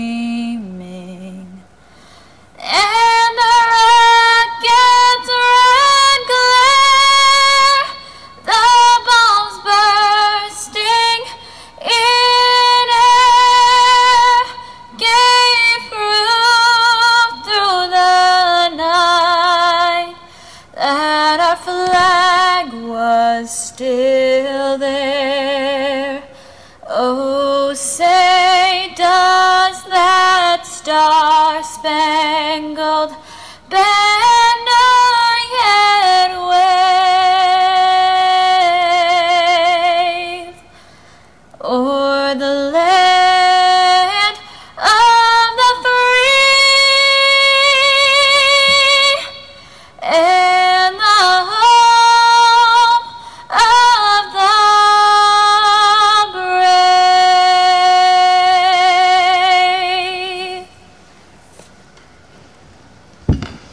Thank you. Everybody can be seated. I did want to welcome Mayor Solomon to the council chambers, and also Councilman-elect Sinapi and McElroy for their attendance. And they only have a few more meetings to get acclimated, so I wish them well, and we're here to help them. There are some resolution of congratulations that we're going to get to first. There are no executive communications. I was going to call on, well, first, before I do that, I just wanted to know if there were any general communications from council members before we started. Okay. If not, we'll go right to Councilman Howe for the first proclamation. Thank you, Mr. President. Welcome, Mr. Mayor. Thank you for joining us this evening. I would like to please call on the actual sponsor from Ward 7, Councilman Steve McAllister. I'd like to say, Mr. Councilman McAllister, thank you very much for giving me the honor to present this. And if I could, to welcome Sergeant First Class, soon to be retired, Gallagher into the family of veterans and the long road ahead of dealing with the VA, among other things. I'd also like to call up some fellow veterans, United States Marine Councilman Ed Lattiser, and U.S. Army, Councilman Gallucci. Would you please join us? Thank you, Mr. President. Welcome, Pilgrim High School. I'd like to just say quickly that we're here. We want to thank you for what you do to the community, and thank you for what you've done to the city, how you represent it. But first, we're going to honor someone who represented our country and put in his years in the United States military and is now retiring. Mr. Gallagher, Sergeant First Class Gallagher, if you could come up.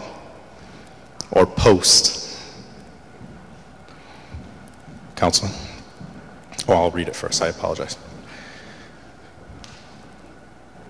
Whereas Dennis Gallagher is married to Danielle and the father of Dennis III, and whereas Dennis enlisted and joined the 115th Military Police Company in December of 1996, he was deployed to Bosnia with the 119th Military Police Company from August 2000 to April 2001.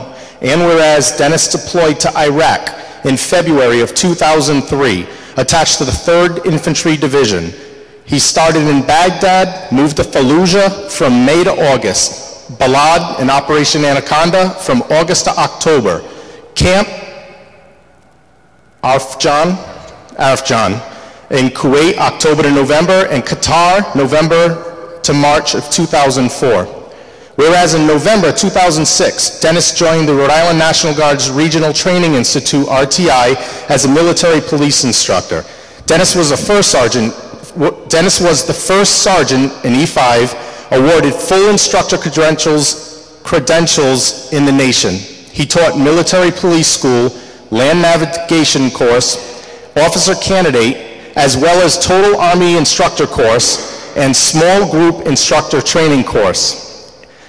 And whereas Sergeant First Class Gallagher retired on October 16, 2018, whereas Dennis has also served his community as a soccer coach for the Warwick firefighters, a baseball coach at the Warwick Continental America, volunteered at Save the Bay Aquarium, and is a member of the Coast Guard Auxiliary.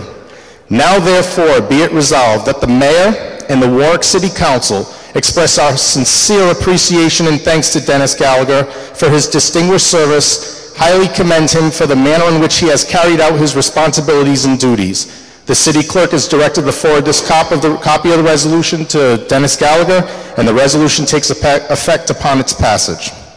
Councilman? Thank you.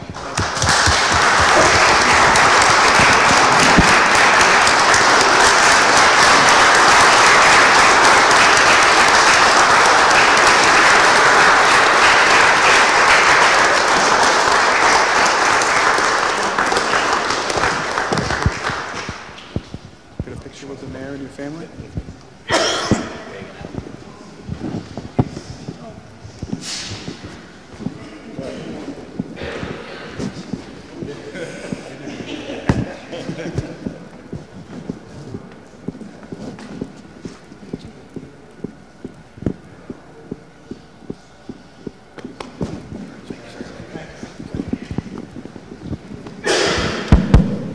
Thank you, Councilman.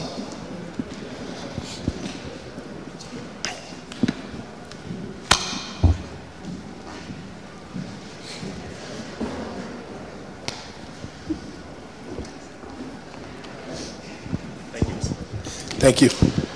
I was going to call on Councilman Corley and just say a few words about the Pilgrim football team and how proud they were of us. Many years ago, Councilman Corley was the quarterback for the Warwick Vets football team, and they won the state title. That is correct. And they won the state title. And believe it or not, I was quarterback for Tollgate. I know I look like a lineman now, but I was. And and I went on to play college Division III for a few years at Wesleyan University in Middletown. But we both had great experiences. I know that there was a coach that I think his son moved on to coach LaSalle, Marcone. He was at Pilgrim, he was at Tollgate when I was at Windman, and then he was an assistant coach with Coach Donito, who was, the field is named after at Tollgate. And then I know he moved on to Coach Pilgrim after I left, and then his son, I think, moved on to LaSalle. So great history of football traditions here, and we're so proud of what you guys accomplished this year.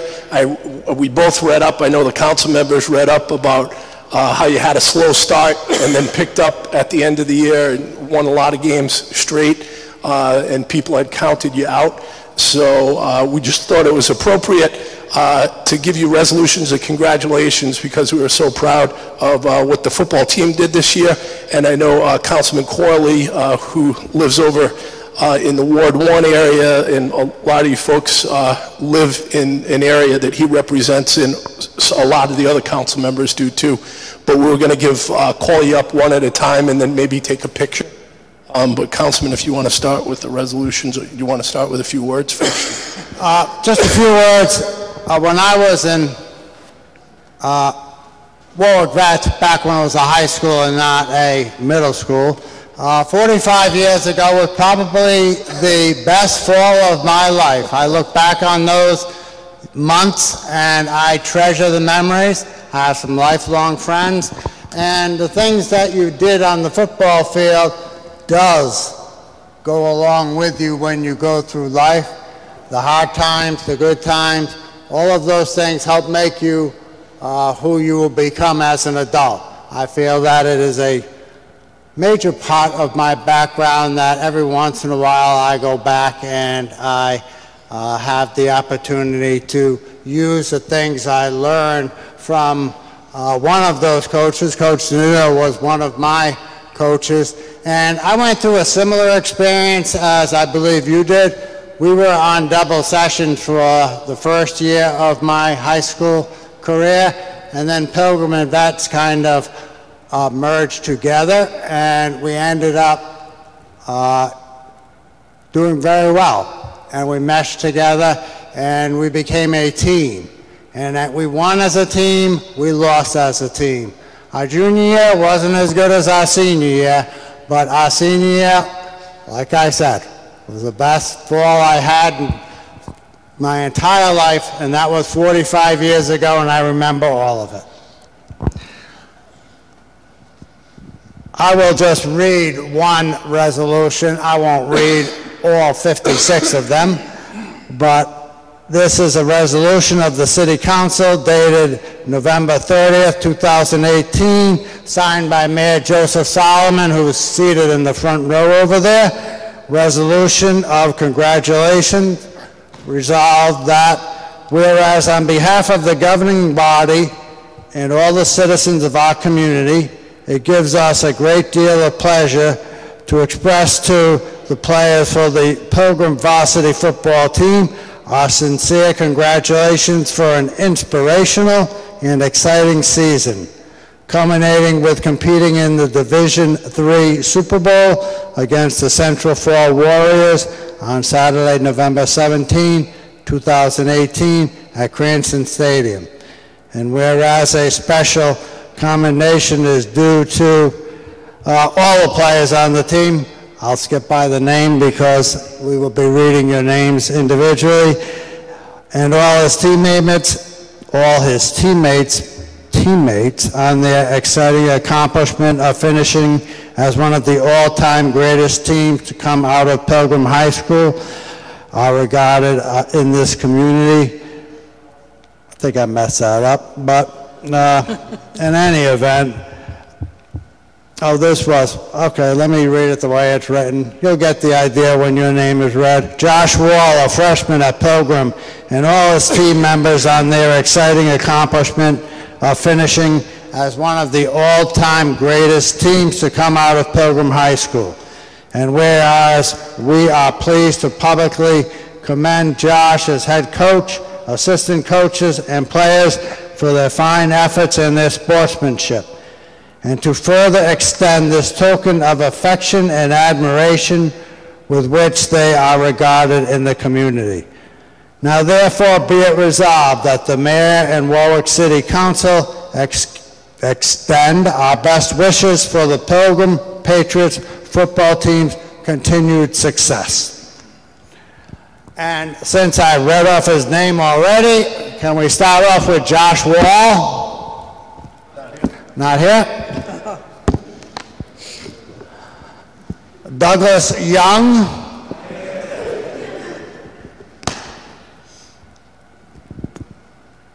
Jamon Van Hennigan. Do these guys have to do extra laps next year? Jacob Longton.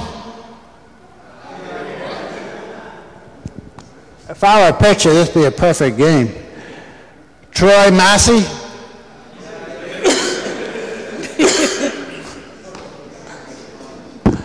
Quincy Randall.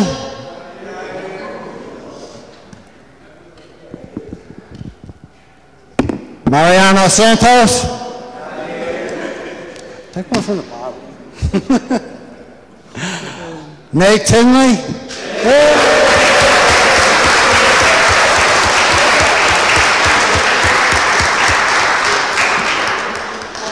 Lucky number 13, Nate Tinley, the first recipient. Congratulations, Nate.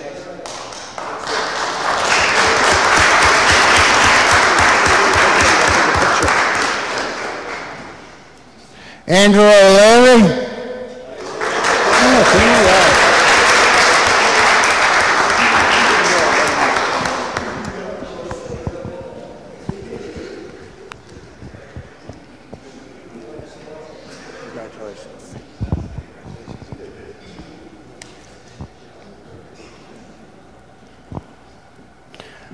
Zach Oliver.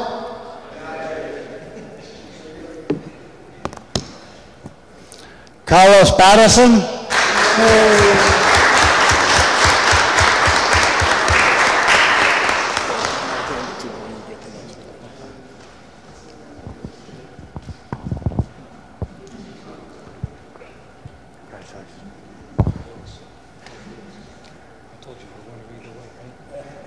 Connor Fallon.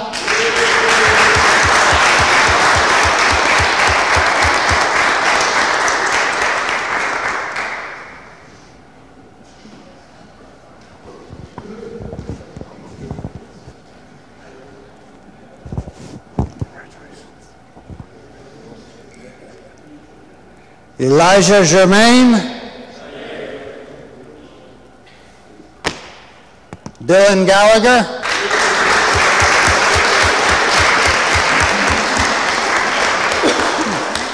Junior's coming back.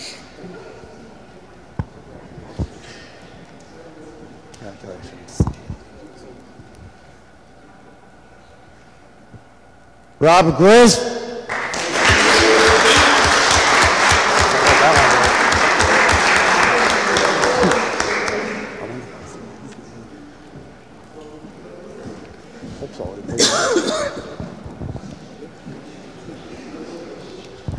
Congratulations. I hope I didn't butcher your name. Danny Hollowell. Xavier Johnson. Shane Kelly.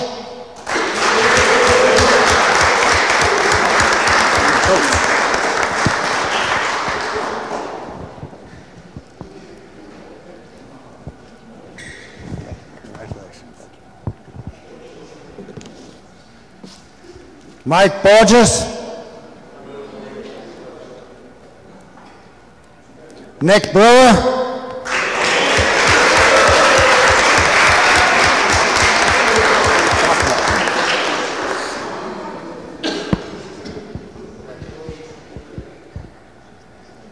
Congratulations. Kevin Navis.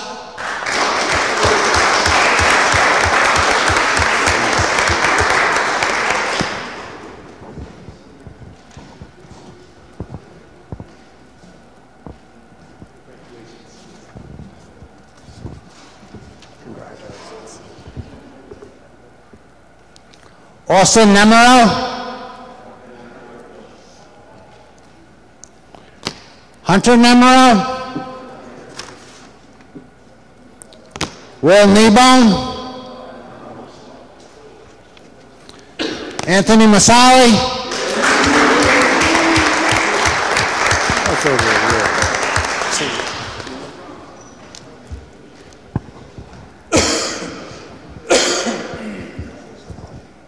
Congratulations. Owen O'Sullivan.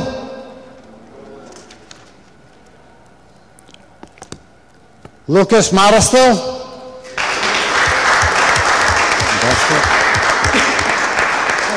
It's got another year left.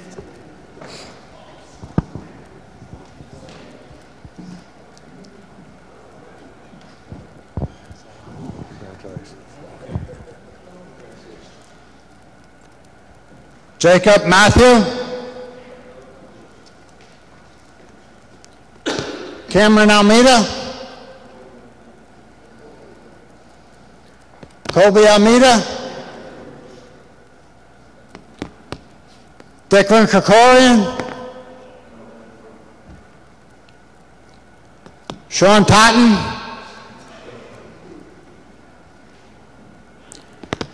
Ethan Laramie.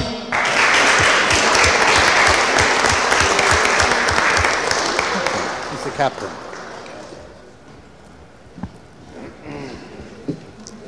Congratulations, Captain.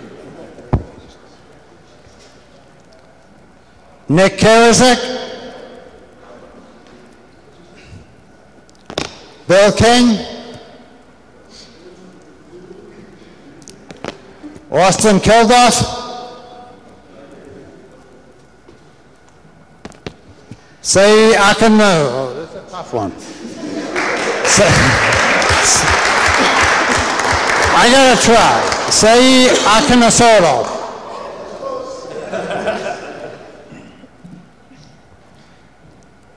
Thank you very much. How do you say it?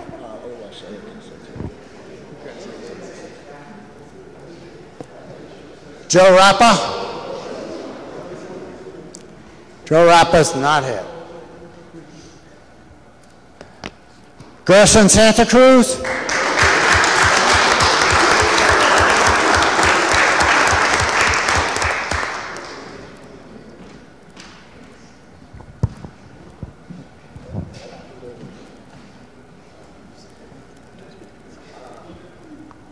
Congratulations. Matt Simpson? Blake Simpson?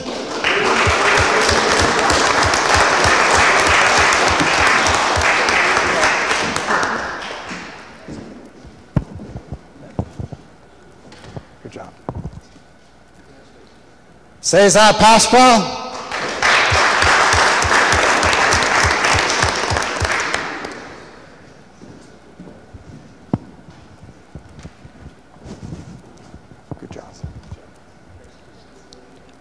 Marcus Pascual?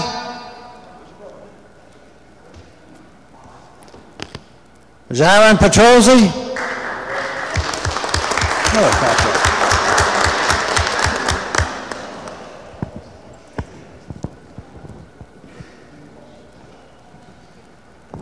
Good job, Captain.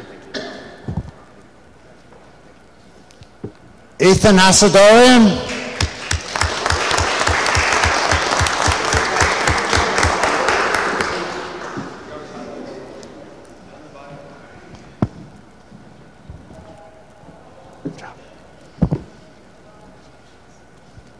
Adam Ferrara?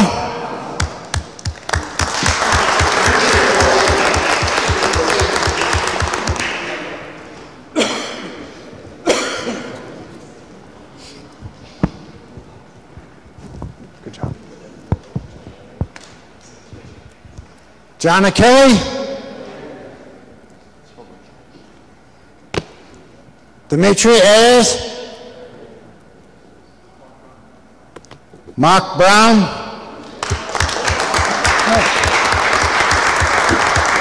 Good job.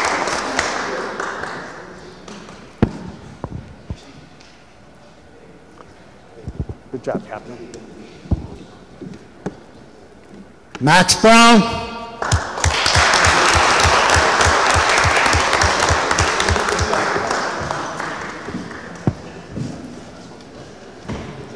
Great job. And I assume Tyler Brown is not here?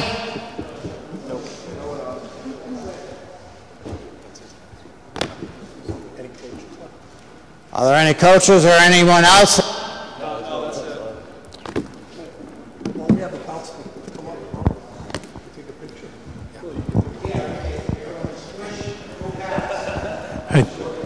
If I may, Council President, on November 17th, I saw these young gentlemen off before they went to the Cranston Stadium for that infamous ball game. And I told them not then what I'm going to tell them again now. Your win is whether you win or lose, and I want you to know in the eyes of the city of Warwick, you guys are our winners, because that's the first time in many, many years that this team has made it to that point. And that in and of itself is an accomplishment. And I want to congratulate them on that. And also, I think it was Councilman McAllister and myself, we watched the Beacon Bowl, where this team played against the Tollgate football team. And it was a great game, and they were also the winners of that game. So congratulations on winning, being victorious in the Beacon Bowl. You guys played a great game, and keep up the good work in everything you do as you go forward in life. Thank you.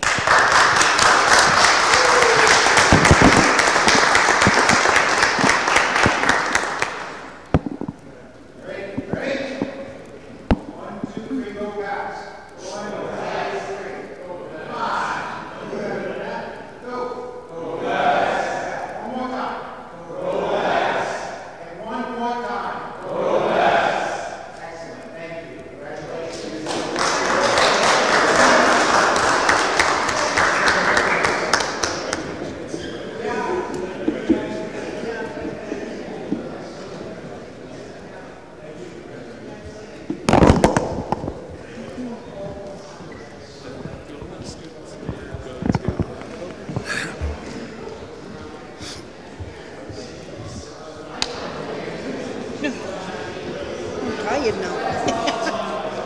Just listening.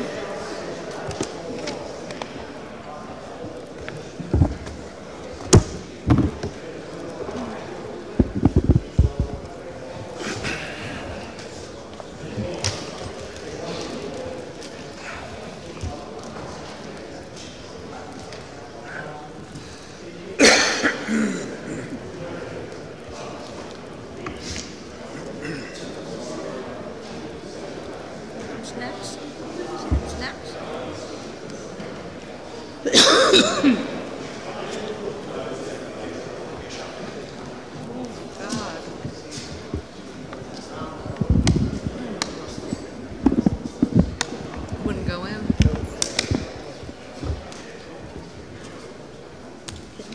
Everything. Well, we're going to start without her, but there must have been.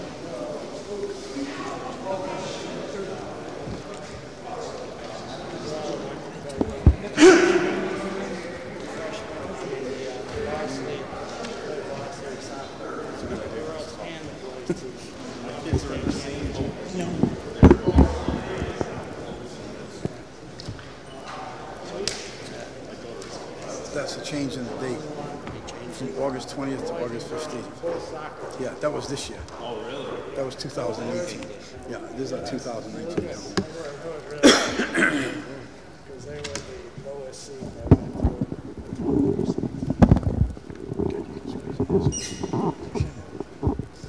Squeeze up here.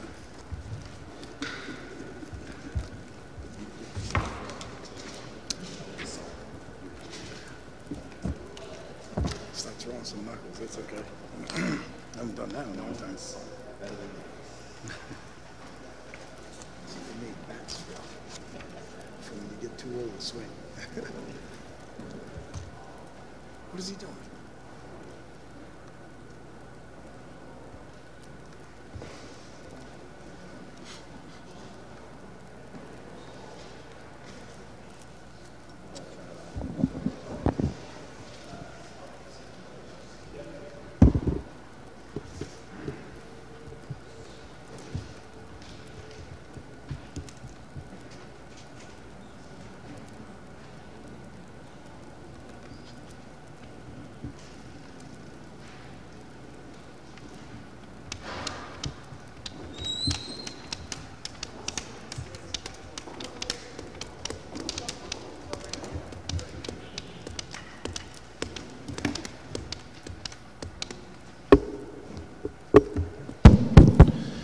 Okay, the city council will come to order. I was just going to ask for a moment of silence for the passing of President Bush. If we could all take a moment of silence.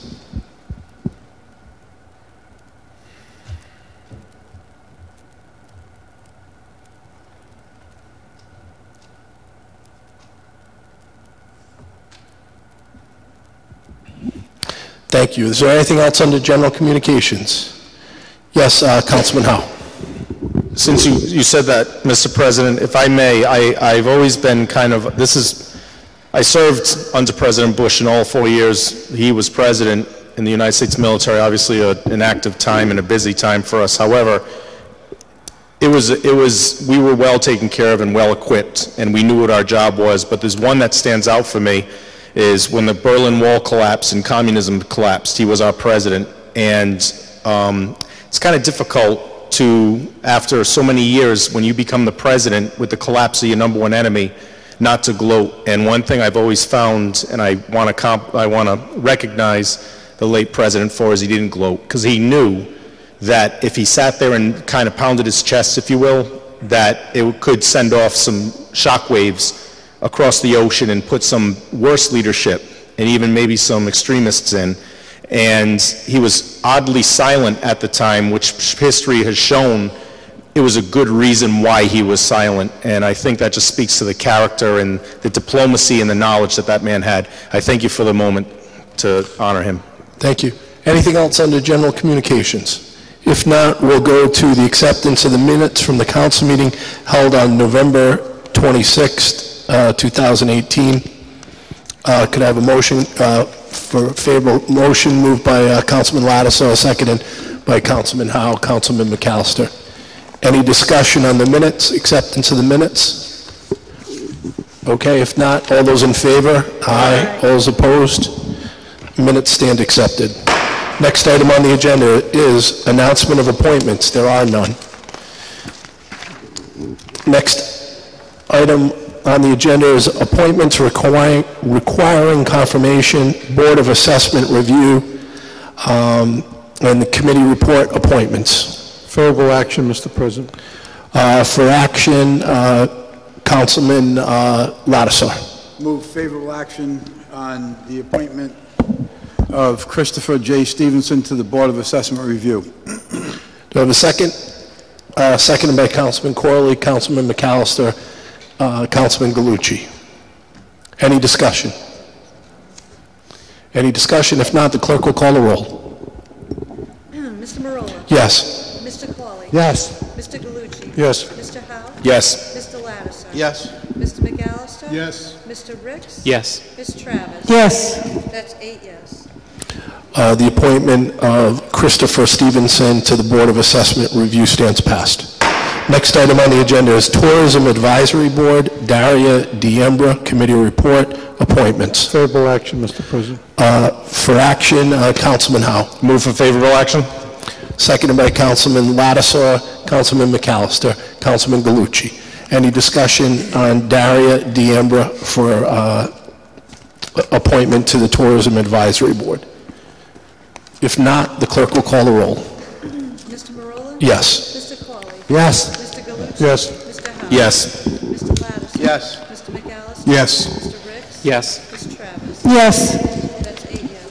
The appointment of Daria Diembra to the Tourism Advisory Board stands passed. Move to the consent calendar, Finance Committee report. Favorable action. For action, Councilman Lattisaw. Are you going to move it? Move favorable action on bid number 2019-198. Seconded by Councilman Howe, Councilman McAllister. Go ahead, Councilman Lattisaw. Mr. President, the Fire Chief, Acting Chief Fontenot, came before the Finance Committee along with his, I believe, Chief Mechanic, Jason, and forgive me, I forget his last name. I had a few questions, as did our colleagues on the council. This young man was very informed, very knowledgeable, knew what he was talking about, did a great job on his presentation, and unaware of what some of our questions were, answered them before we had an opportunity to address them. And what he said made total sense from a business perspective to a safety perspective, et cetera. And we were all more than happy to extend those accolades to Justin. He did a great job, and we recommend favorable action. Okay. So any other items that you wanted to recommend on the consent calendar? That's the only thing. Were all the bids? That was it. Bids? Could you run through bids? Sure, we can do that.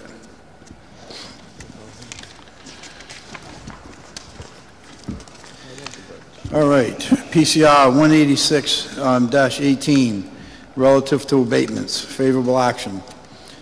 PCR 165-18, formerly Sub-A 2019, various replacement and automotive parts, unfavorable action with a recommendation to go back out for a rebid. PCR 170-18, hold till December 17th. PCR 175-18, favorable action. That's not the consent calendar.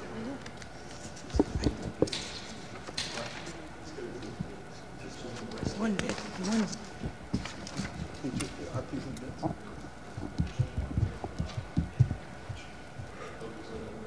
Yeah. Okay. Councilman, I guess what we're going to do is, since the items that you had just mentioned have separate PCR numbers, and there was only one bid in the bid package. Correct. We'll take that one bid in the consent calendar. And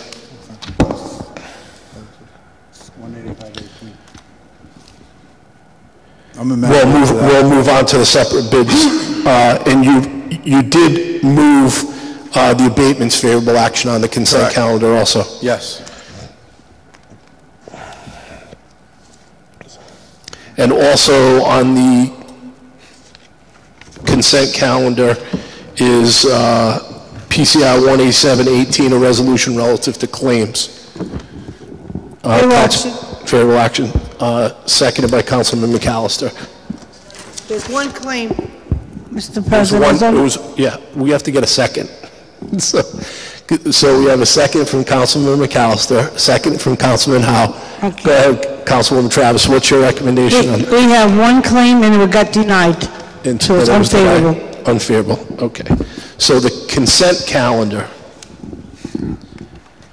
has now been moved and seconded. There was only two items, one bid, unfavorable, and one bid, one claim. And Mr. President? Yes. On the consent calendar, we had, the only thing on the consent calendar was PCR 185-18, which was a bid for repairs to Marine 4. That was the only thing on the consent calendar. Thank you for correcting me. And we only had, which is an unusual bid calendar, which is why we have so many questions. I think it's the first time I've seen a bid calendar with only one item on it. We're starting the policy. And there was the resolution regarding abatements was moved, and the claim for public safety was recommendation of denial. There's no other items on the consent calendar, just those three. Are there any questions on those three? Yes, Councilman Corley. Are we just voting on the abatements and the bids? The one bid, the abatements, and also on the consent calendar was the recommendation for denial for the claim from public safety.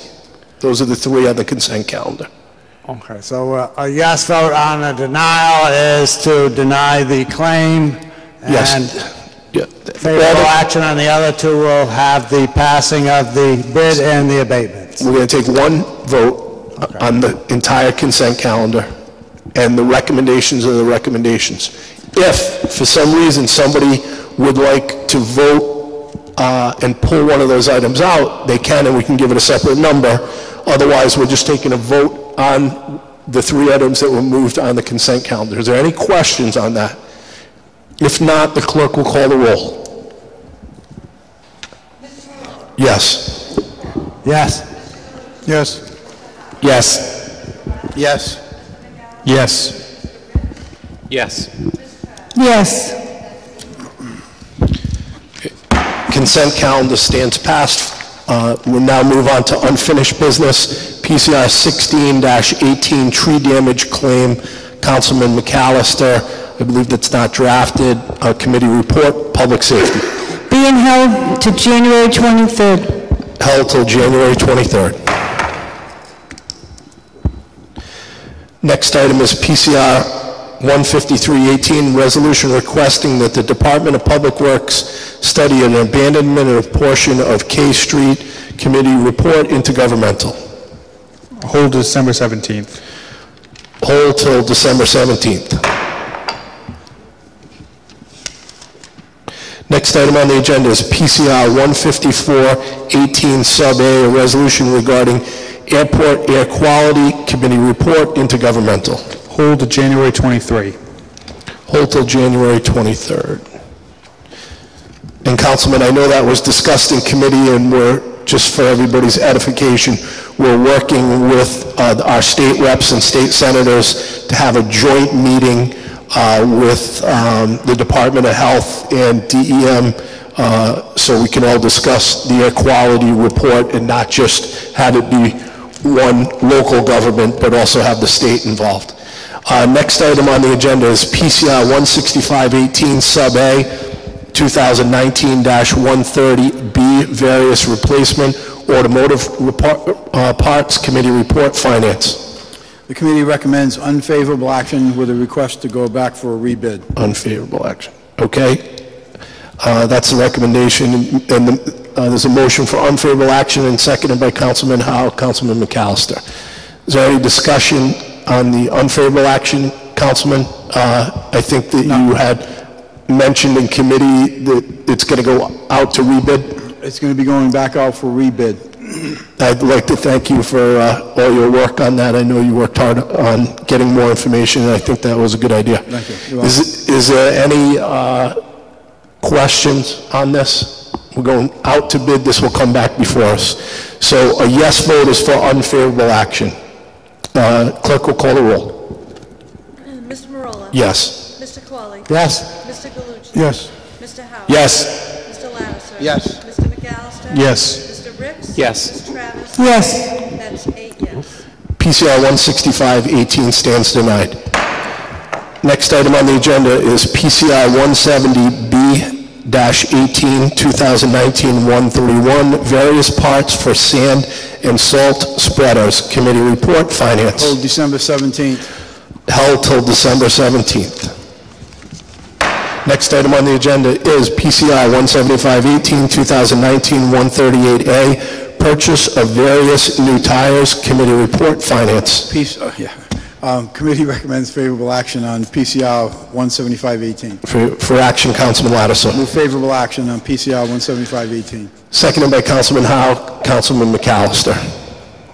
Any discussion?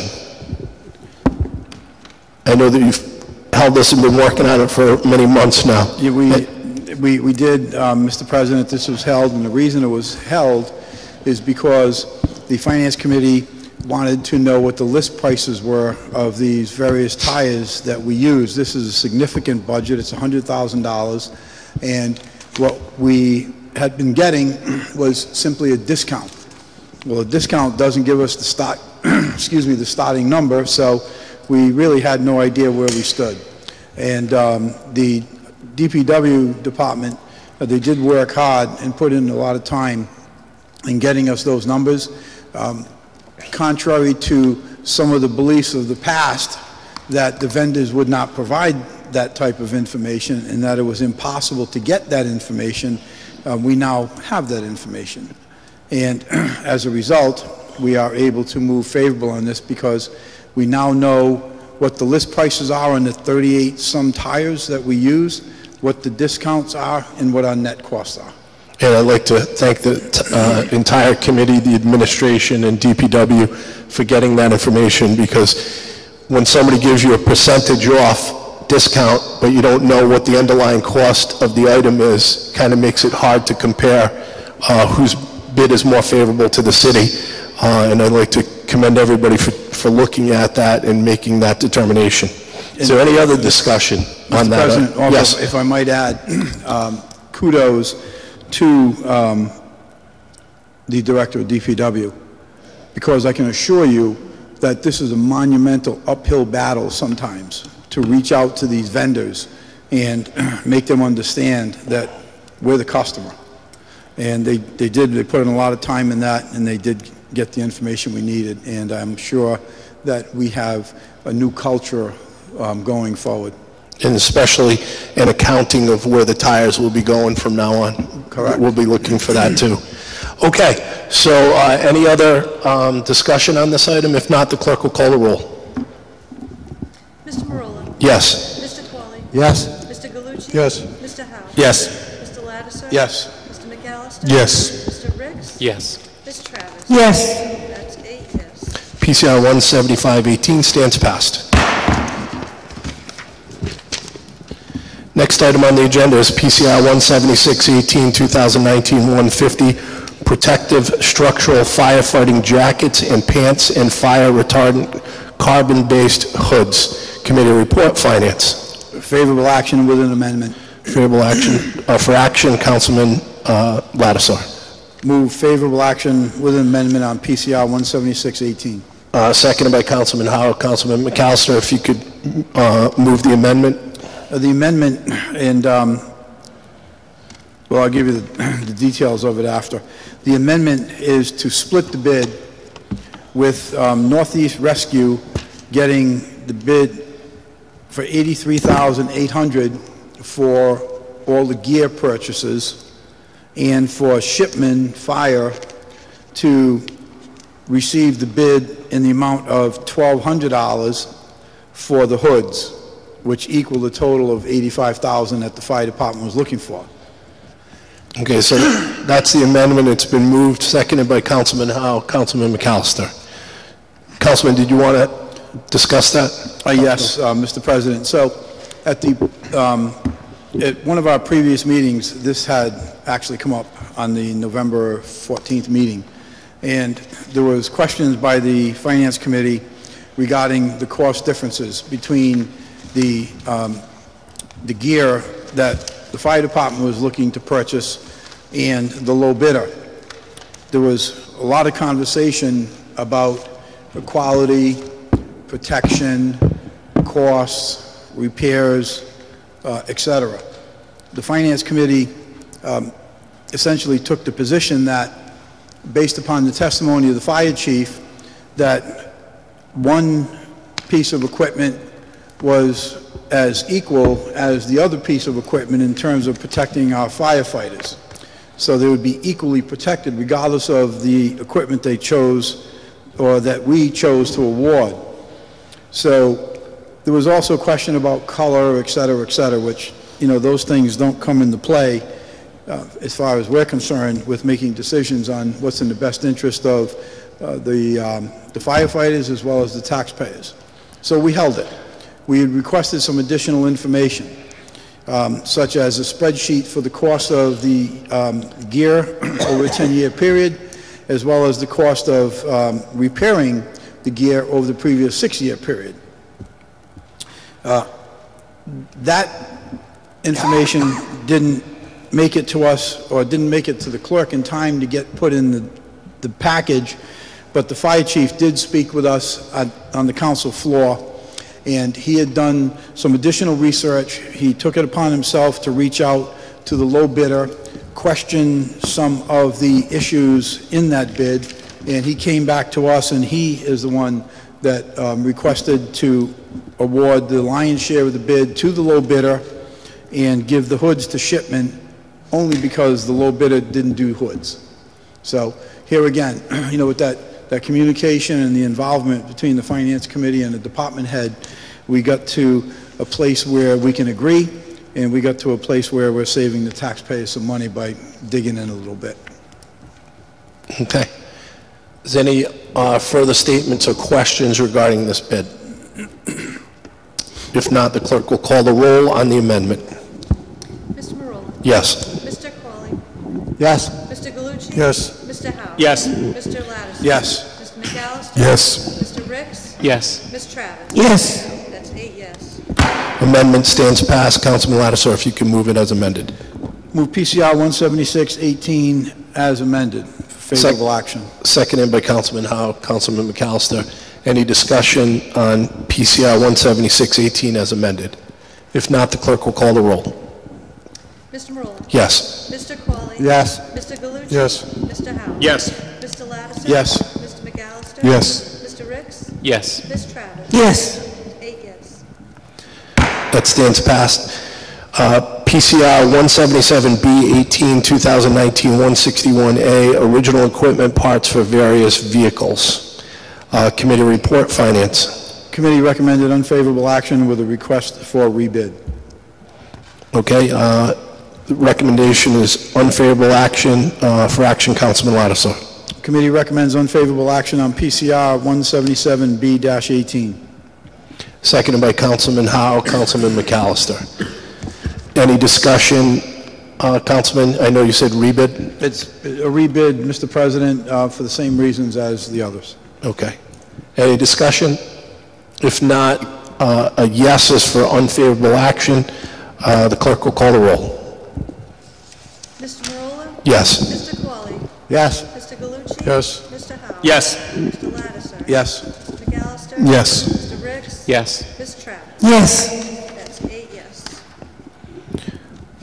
That stands passed. PCR 177B stands passed. Stands passed as denied. Next item on the agenda is PCR 178B 18, 2019, 161B, original equipment for parts for various vehicles. Committee report, finance. Unfavorable action. Unfavorable action for action, Councilman Lattisaw. Committee recommends unfavorable action on PCR 178B-18. Seconded by Councilman Howe, Councilman McAllister. Any discussion on unfavorable action? For the same reasons, Mr. President. They going out to bid again? Going back out for rebid. Okay. Any discussion? If not, the clerk will call a roll. A yes is for unfavorable action. Ms. Marola? Yes. Mr. Qualley? Yes. Mr. Galucci? Yes. Mr. Howe? Yes. Mr. Lattiser? Yes. Mr. McAllister? Yes. Mr. Ricks? Yes. Ms. Travis? Yes. That's 8 yes.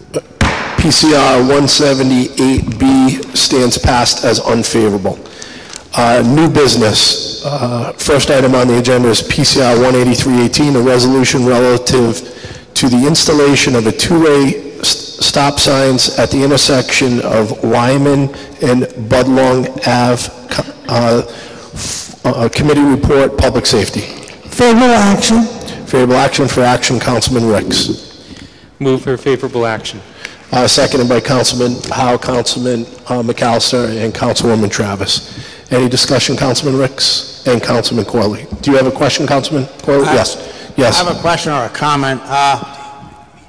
I know that I heard the sponsor said there had been a field study. I believe we used to get the field studies when we had the resolutions. I found that it was helpful to have that, and I know that they are not in the package that we received, and I would like to, in the future, receive the field study so that we can assess it. So you're suggesting that well, go ahead, Councilman Ricks, I know you had your hand up. I do know that there was a traffic study. I discussed it with the officer and I reviewed the study myself.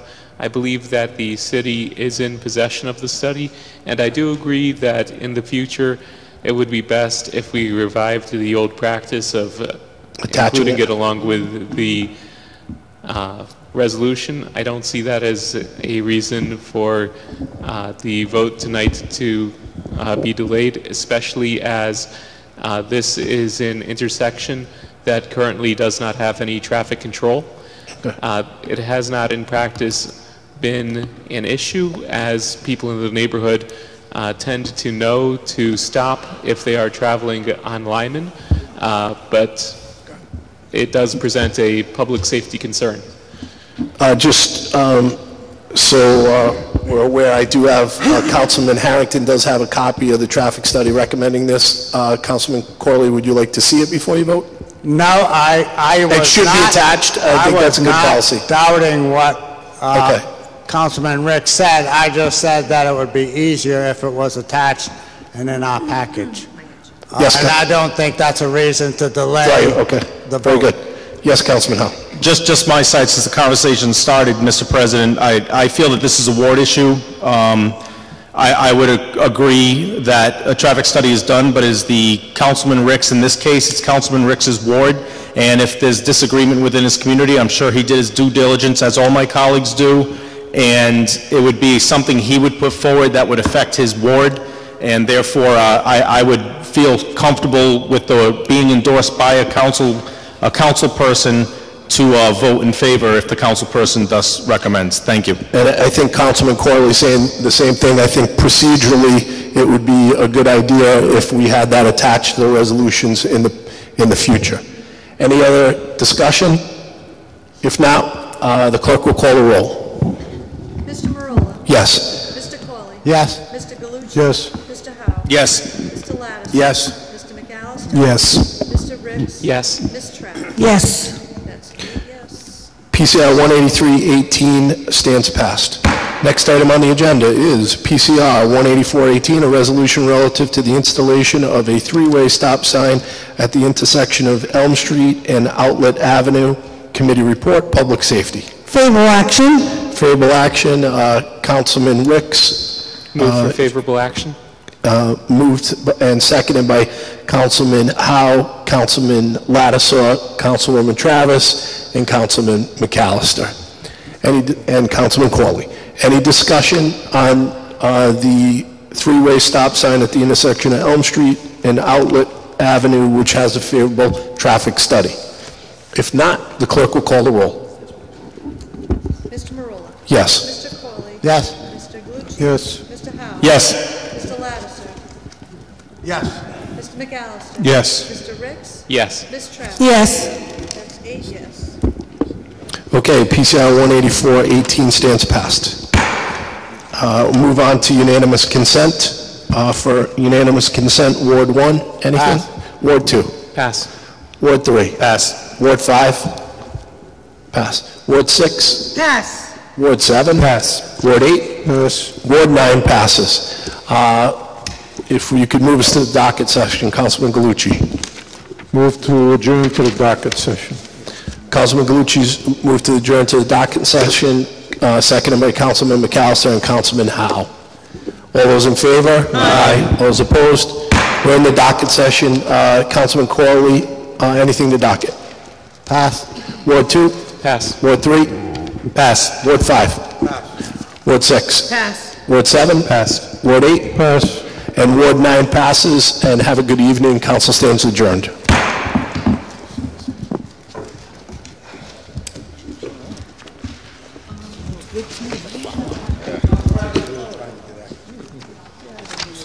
What's that? I gave it to Councilman Ricks. Councilman Ricks, were you docketing? I gave you a docketing memo. Mr. President? Yes. I have the docketing memo right here. Is this, I think this is for you, Councilman Ricks.